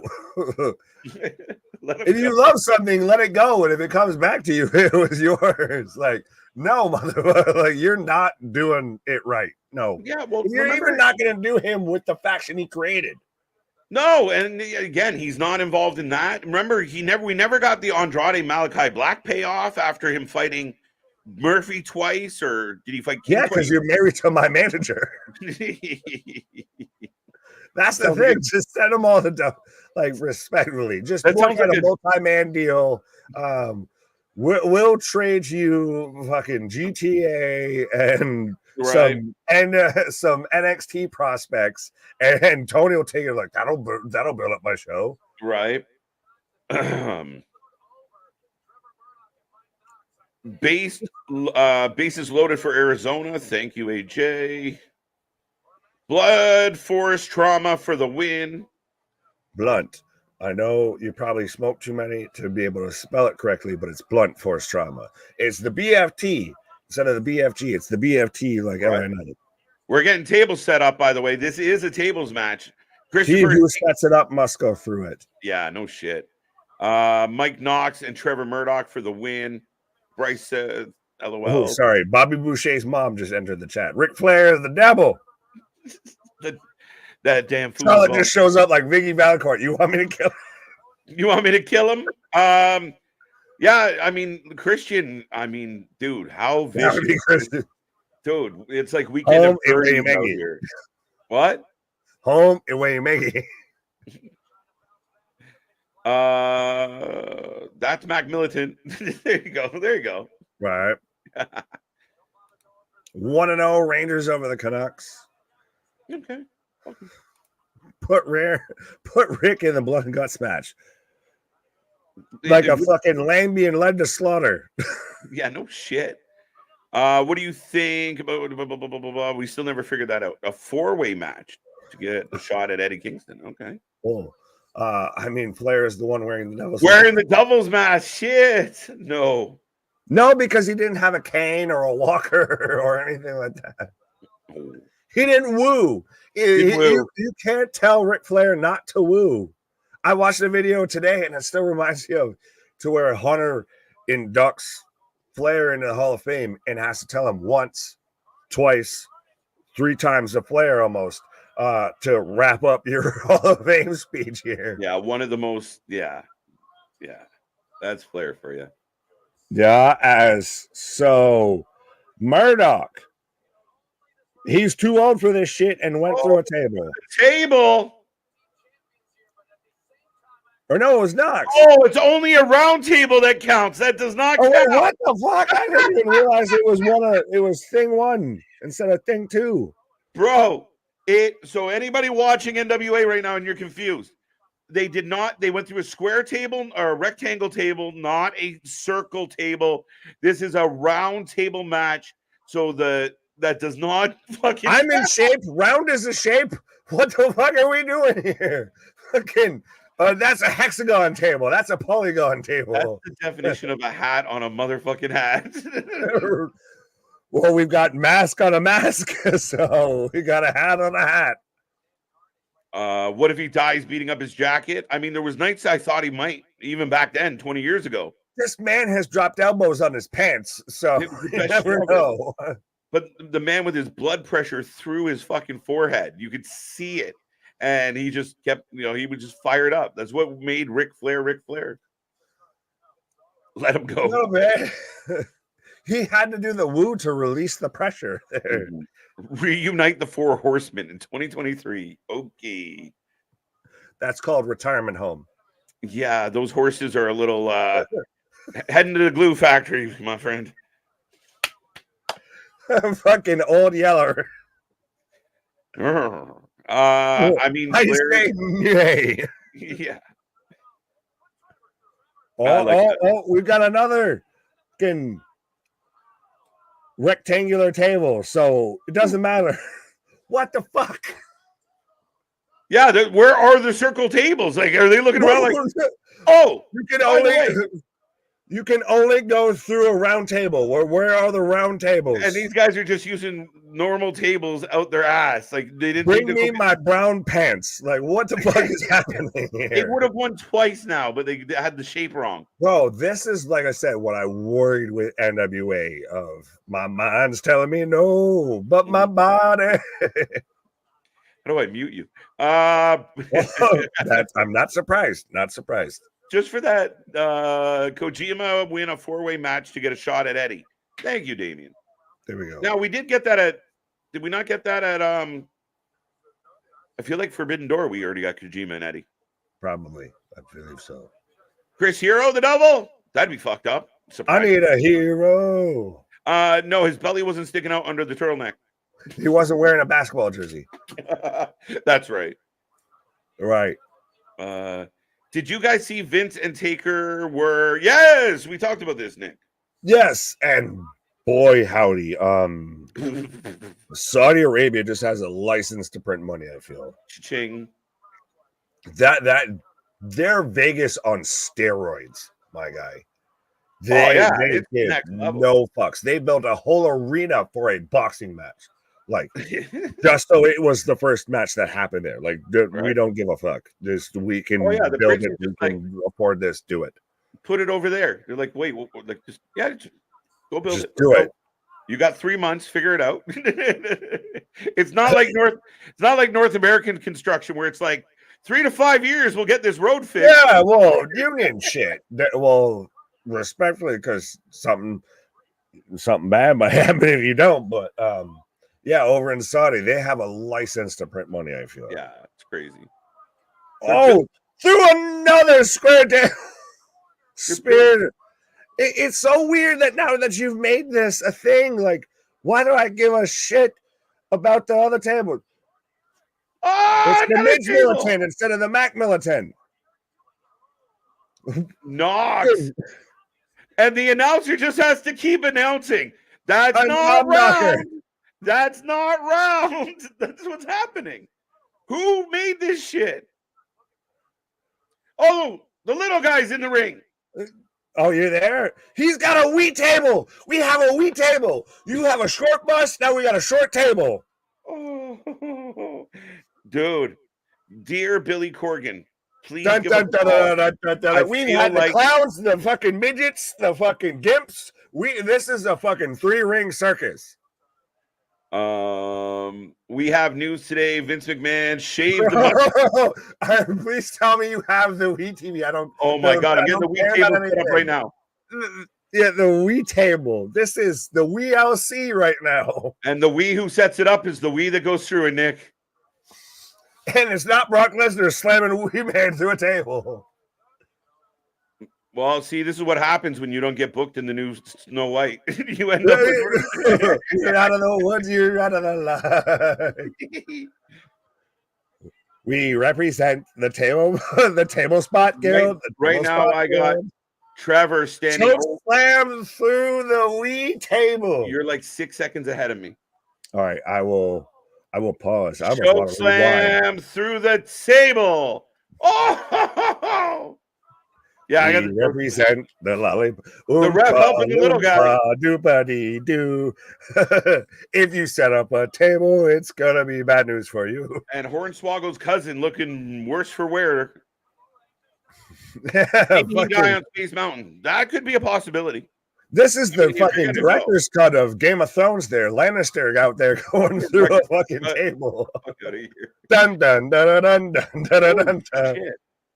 Mac with the spine buster on Murdoch. Murdoch just rolling away like that's not fun. Right. Who would be the new Nasty Boys? Oh, sorry. I believe. No, you're good. The Outrunners. Yeah. They're doing 80s gimmick shit as it is, and I'd like to see them used. So, I mean, aren't the Nasty Boys? Oh no, it was Public Enemy. As again, the Mac Militant goes through the table, but again, it doesn't worth a fuck. I hate this. Okay, yeah, okay. But give it a hiccup. Oh, just a quick hiccup, and we're on par. I've got them cutting towards the ring. I've got both men laying down. Yeah. That is not a round table. That's all this guy has said for the last 8 minutes. Just you have it on a button now at this point. Whew.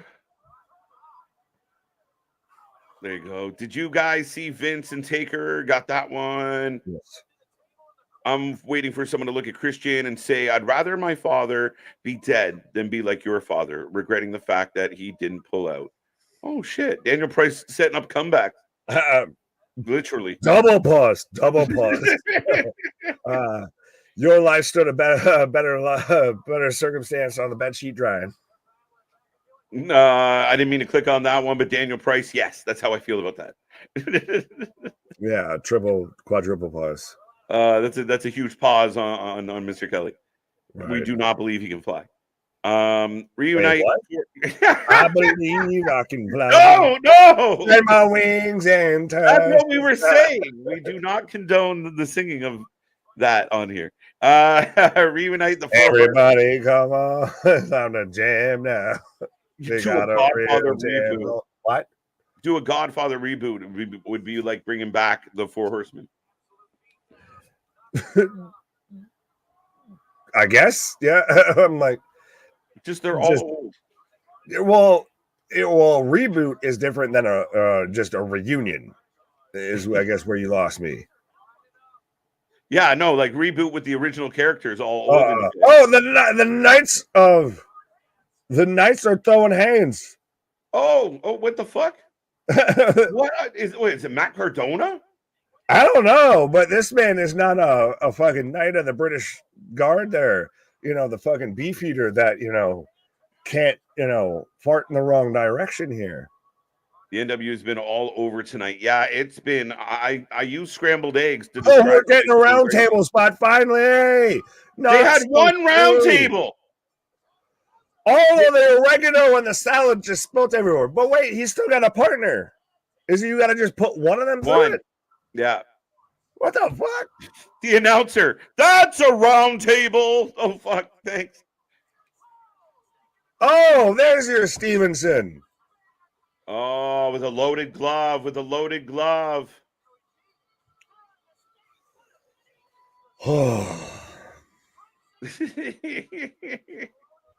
Locked up, won't let me out. No, yeah.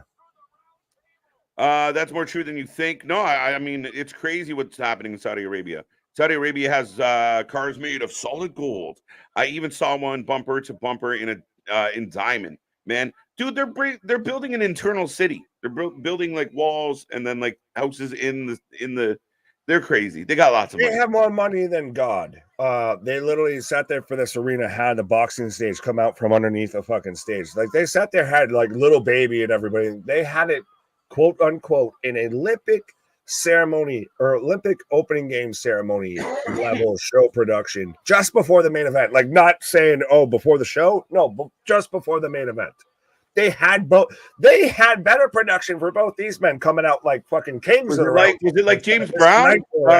Was it like James Brown, like coming to America? Like, bro, and literally, it's like if you've seen anything of the Sphere in Las Vegas, yep, to where they had the shows there. Again, it's that on steroids. That is FDA is not approve of the fucking insane shit that they're doing for entertainment in Saudi Arabia. And interestingly enough, Vincent Taker there the week before they have their whole, Riyadh festival and everything, which is but that's why they do it, the right? same weekend of Crown Jewel. Yeah, then that's why they do it. They just bang, right? It's prepaid shows. They don't even care if there's an audience. They have a license to print money, and it's insane to me. Yeah, that's crazy, by the way, JV. I'm not going to dive too far into that, but that sucks. I believe if you got a bunch of little people in the crowd, they all did the wave, it would be a ripple. I believe the cripple stool is the Cadillac and the pooping stool. Also in the same vein, Nick, I dated a little person once. She popped out of a cupcake. I laughed, and it was also like, wait, really? Yeah, wait, what? No. Hey, that's cool. I didn't have to lay down. We still have a loser leave. Stand up and do it.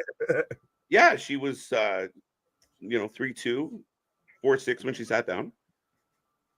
Working on job. She was a fucking low ride. She's like a Cadillac, low to the ground but wide like a son of a bitch. Low ride. Public Enemy were the ones with the table spots. Yes, and they're also the ones that every team in every promotion beat the bejesus out of them of saying, we don't want you here. Look at the APA, the Acolytes, look at the Dudley Boys of just thank you, fuck you, bye. Right. Monday working job, Devon Smith, Tyrell. So I think we are, though, by the way, in the main event. We are. We've made it. ECW versus Tom, aka Tom Latimer Bram. And he's using his Lucky 7 rule, which I still think is a very interesting wrinkle amongst NWA to where, for those who are uninitiated, the Lucky 7 rule is the TV title champion must defend the title 7 times in a row, and that's what gives you a shot to challenge for the world title. Interesting. You have to win. You have to defend it 7 times in a row and retain. Like I said, it's a wrinkle. It's. I would like that more. I like this more of a wrinkle in NWA than having the Gimp and the Simp and shit like that on my TV. And we got Macho and Elizabeth coming out to the ring for the main event. Oh yeah, dig it.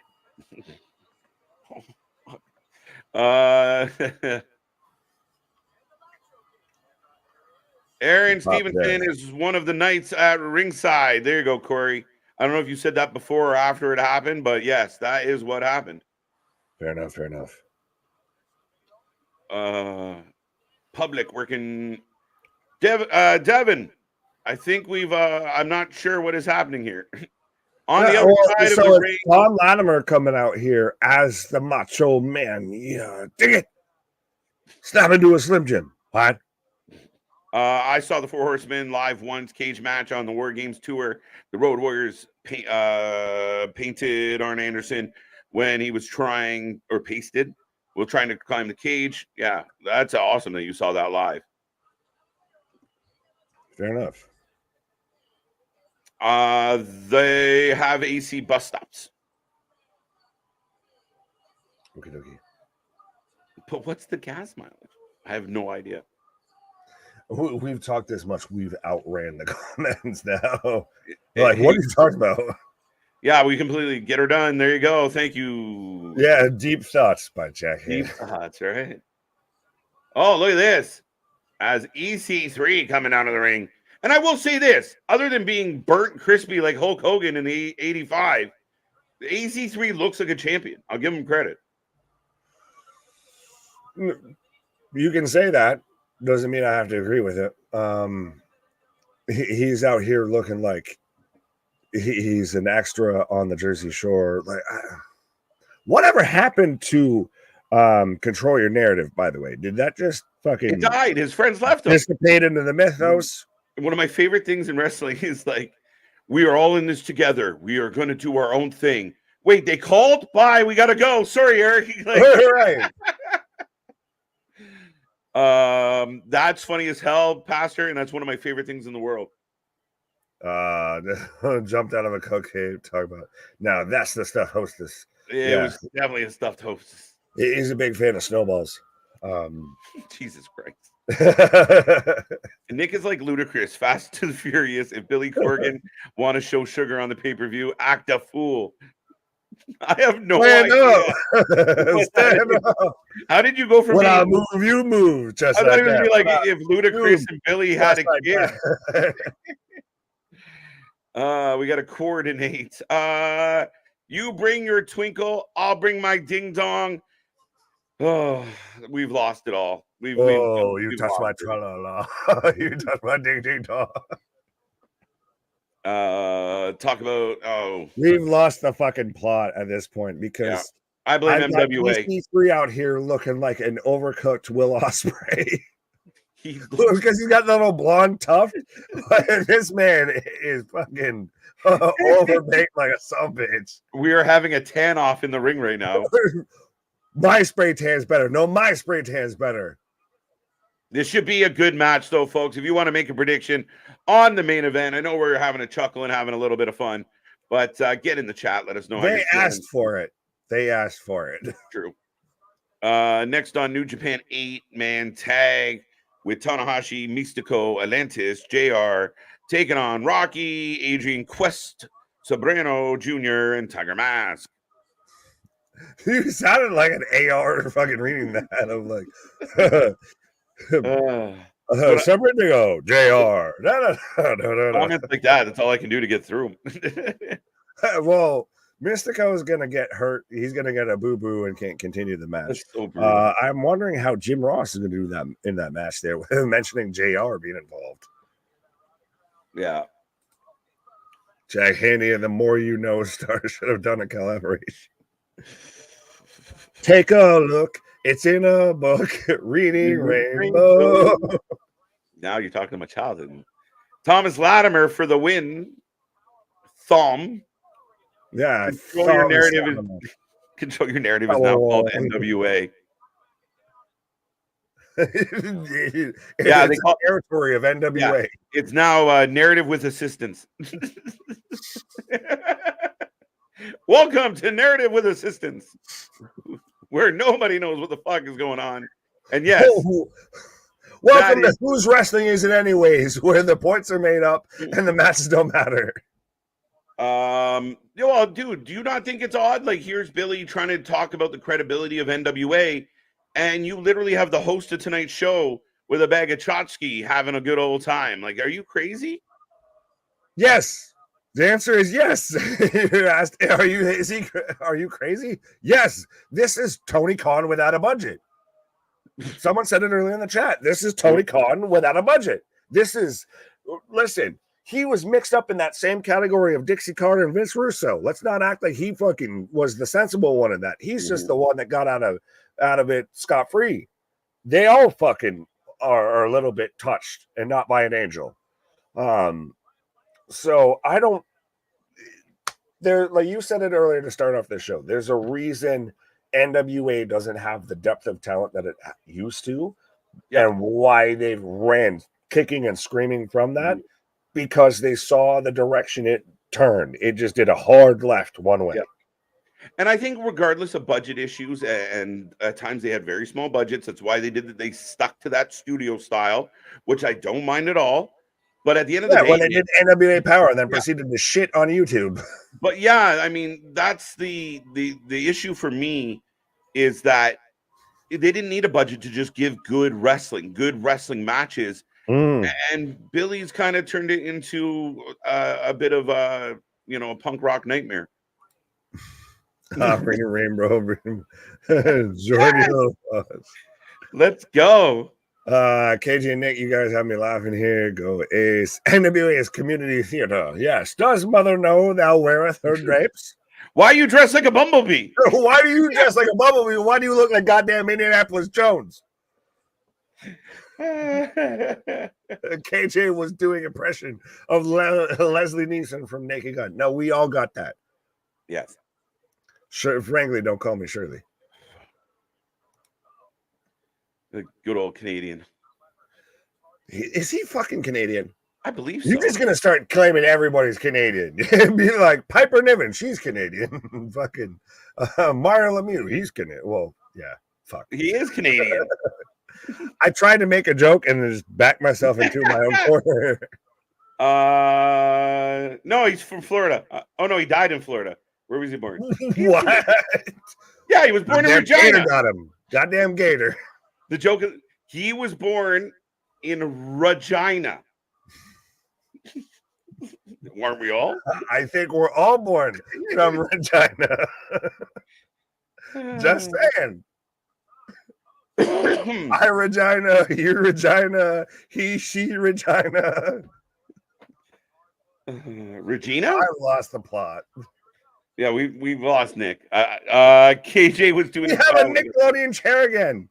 Oh, EC3, eat all of that, and how the ref fucking watched it. How is that not a DQ? Oh my god! Clattered that man like cabinet drawers. I'd be more concerned about his face hitting the apron. Well, if you're John Moxley, we need a treatment system here to fucking diagnose if he's got a concussion. He doesn't have skewers in his head, so he's good. He's good to compete. But we got to check to make sure he's not concussed.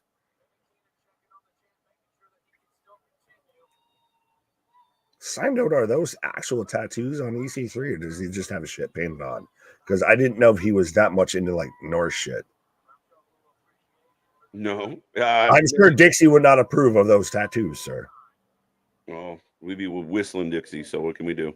What's up, rapper? How you doing? Yo. NWA. Why did that get me so well? Wait, Mr. Magoo is from Regina. Yes, I'm from Regina. You're from Regina. One of my good friends from Jamaica really struggled when we had to talk about Regina. Speaking of facts, speaking of dudes from Jamaica, I worked with a dude from Jamaica who literally tried to get everybody initially with the joke of you dropped your pocket. And you wouldn't believe the amount of people that look down at the ground when someone tells you you dropped your pocket. Mm-hmm. Speaking of famous Canadians, I'm still waiting for the shrine to Alex Trebek to be built on top of the CNT. Yeah, shout out to Alex for sure. Yeah, I don't think are they putting one there? Or are you just being funny? I have no idea where we're gonna put it. There's definitely going to be multiple Trebek. Today's Double Jeopardy. Jeff, what up? Rapper. Are you Lil Wayne because you got a Saints logo and your name is Rapper? Or are you Juvenile? Good, you're working with.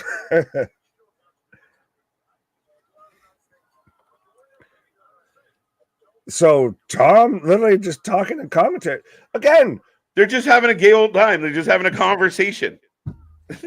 I didn't write the song. Leave me alone. No, but you said it.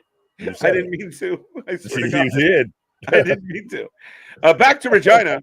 Where's Reggie? No, Reggie.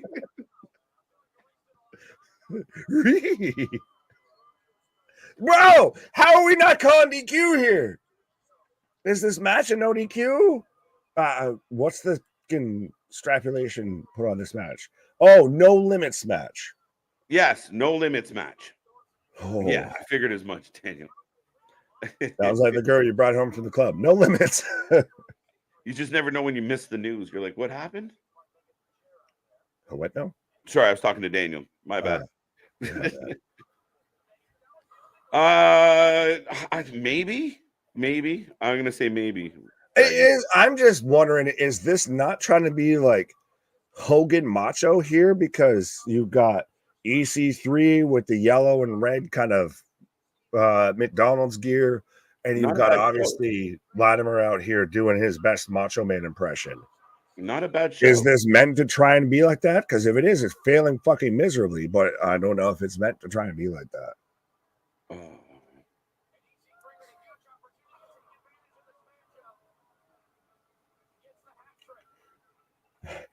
How do you feel that they called a trios German suplex a hat trick?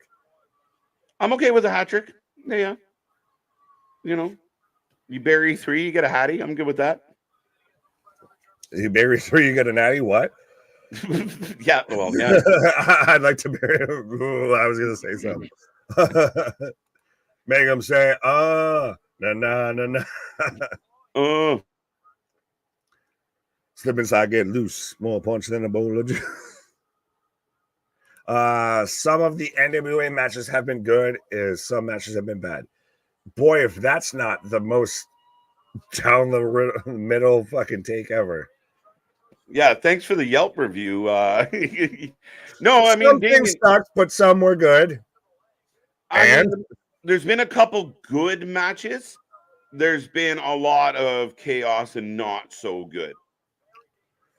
There's been a lot more not so good than there has been good. Keep it a buck. I concur. Superplex. Like, respectfully, I get it was MJF versus Kenny Omega, but we were not given a rat's ass. Like, literally, we're actively, I'd mention it, and you're like, no one cares. Just talk about it. Well, I mean, dude, for a big chunk of the MJF match, we had, Violent J and Vampiro, battling it out. Yeah, I mean, there was not a lot to share the attention tonight. This match has been all right so far. Very old school paced, decent match.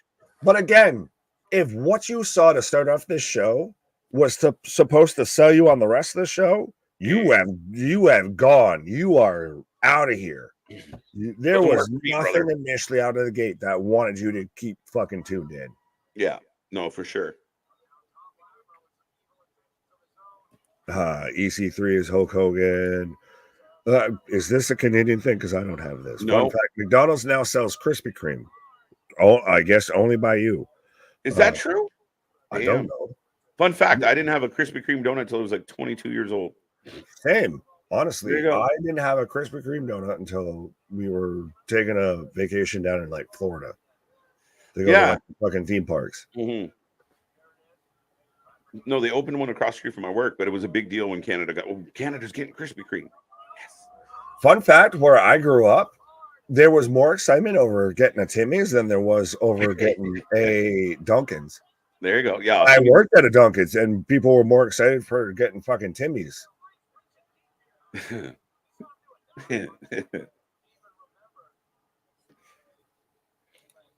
Ooh, yeah, dig it. What? Dig it. Yeah. Oh, I've had Krispy Kreme, but I've never had Tim Hortons. Tim Hortons, I kind of a. You said that like a New Englander about Dunkin's. Like, yeah, that. All right, every goddamn corner. Well, yeah, fair enough. I give you that.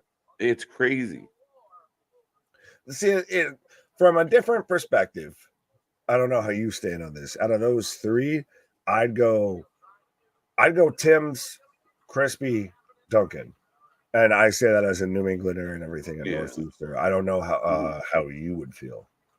Tim's, Starbucks, Krispy Kreme. The problem. We weren't even including that. Yeah, but Krispy Kreme, I don't like. I mean, their donuts are awesome, but you got to have good coffee. They generally don't. Oh, I'm not a coffee guy. Even I'm a tea guy.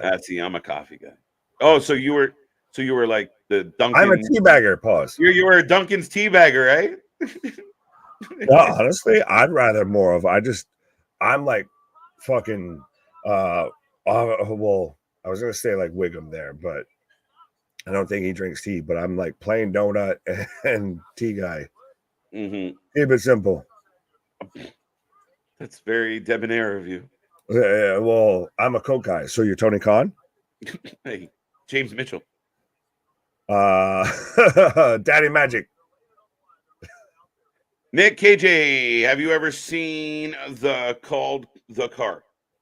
Have you ever no, he's tried to ask this a couple times of a movie, I guess. I have not seen a movie called The Car. I have seen a movie called Cars, and I've also seen a horror movie to where the fucking tire from a car was the villain, was the fucking slasher in the horror movie. Yeah. Yes, that is a thing. What? To where the tires, the fucking villain. Latimer just going to town with chair shots here.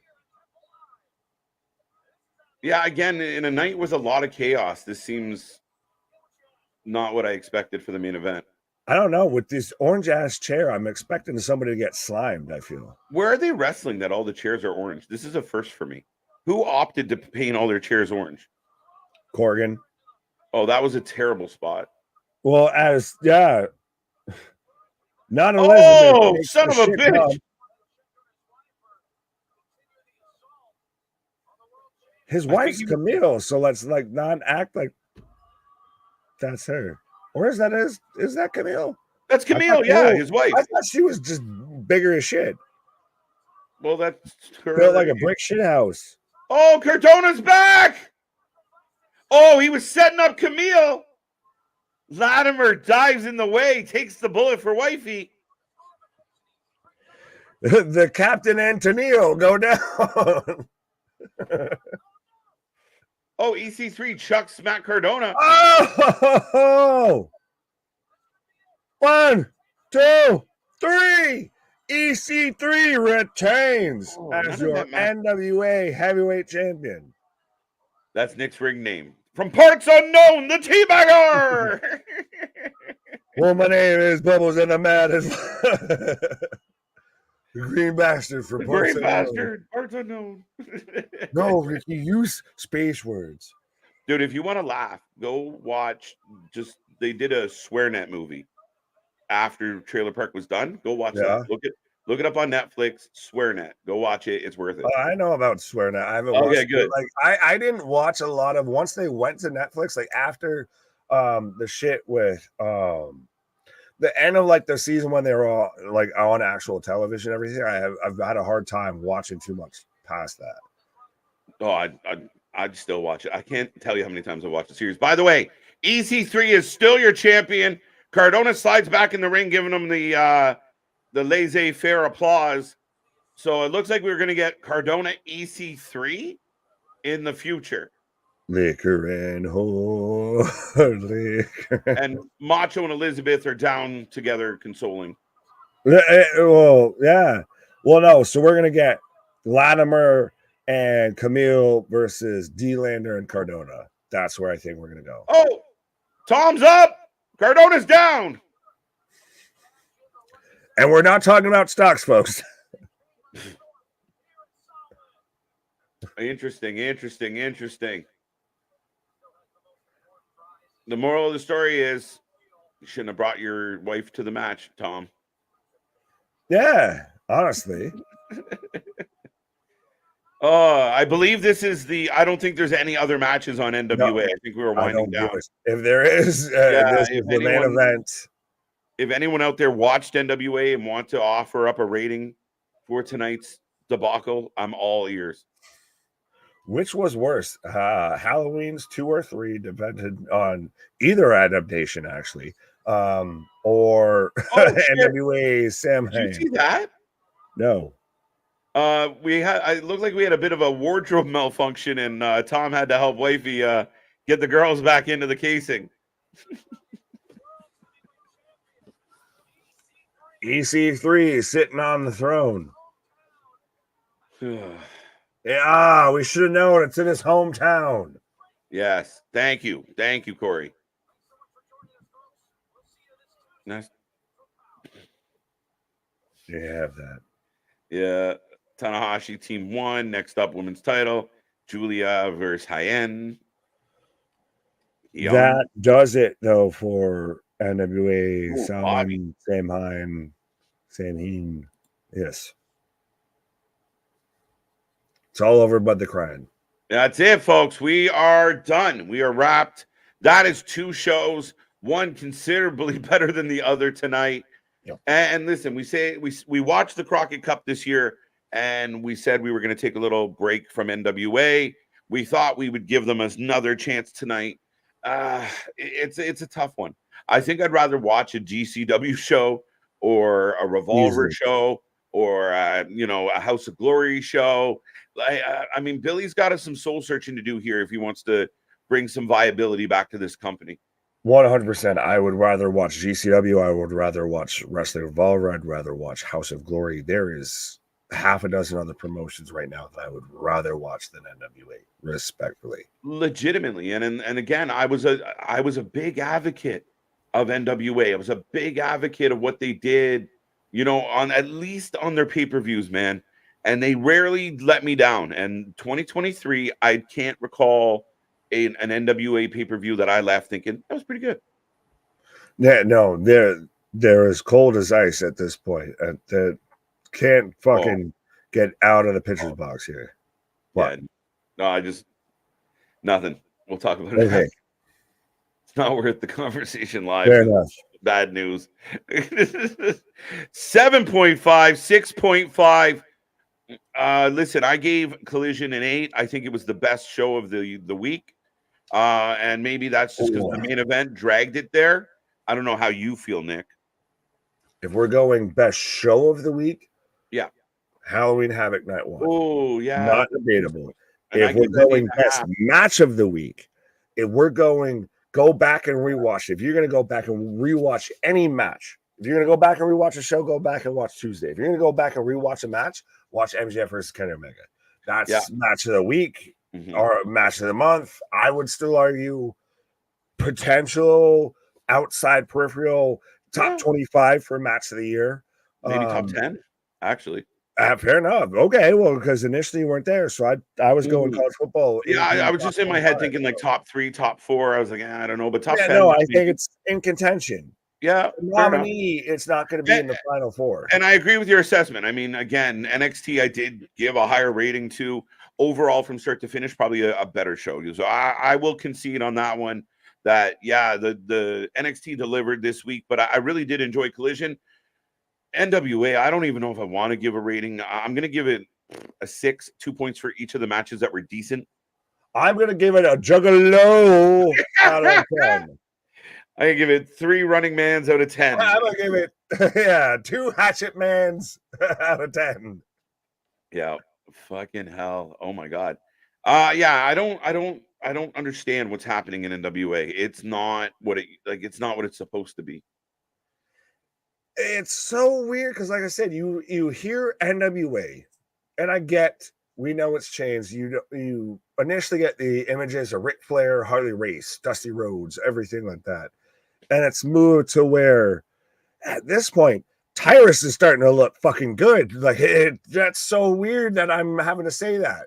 Like it has just slid like a motherfucker.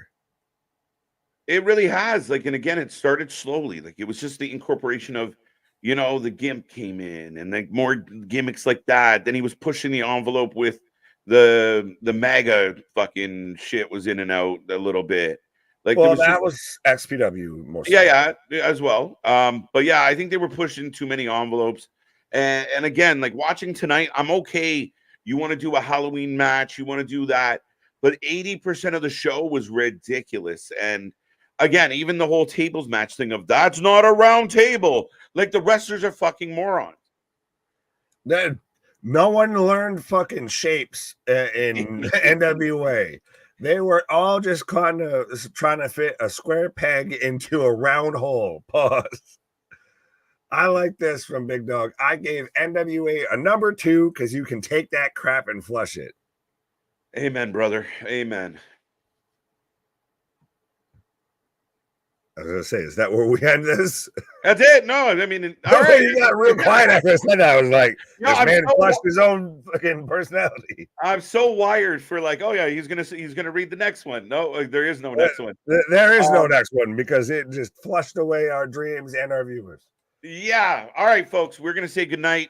Thank you for joining us on this Saturday. If you're still here, we greatly appreciate it. Make sure you be a friend, tell a friend, click all our links below. Go get yourself some merch. Do not forget, we're back twice tomorrow. The Dirt Sheet debate will return. The Halloween Horror Rewind is also going to continue. So check out both those shows tomorrow night. We're back for Monday and all the way through the week, all the way into Saudi Arabia as we get Crown Jewel, Brunch with the Boys, 7 or 8 or whatever the fuck it is. But we scary Saudi comes living down your spine. My God. But yeah, no, that's what we're going to be doing. Thank you for joining us. We greatly appreciate it. We're this close to 2.8K subs, and the numbers are booming. I want 3K before we end this year. We're getting. Oh, we'll have it before we hit 1K last year. I want to see if we can double that up in the same year. Not a problem. Absolutely. Our shit is real, our shit is raw, our shit is authentic. When you talking about that wrestling, you better put that for life with it. See you on flip side, folks. Come back tomorrow. Don't miss out. Thank you. What?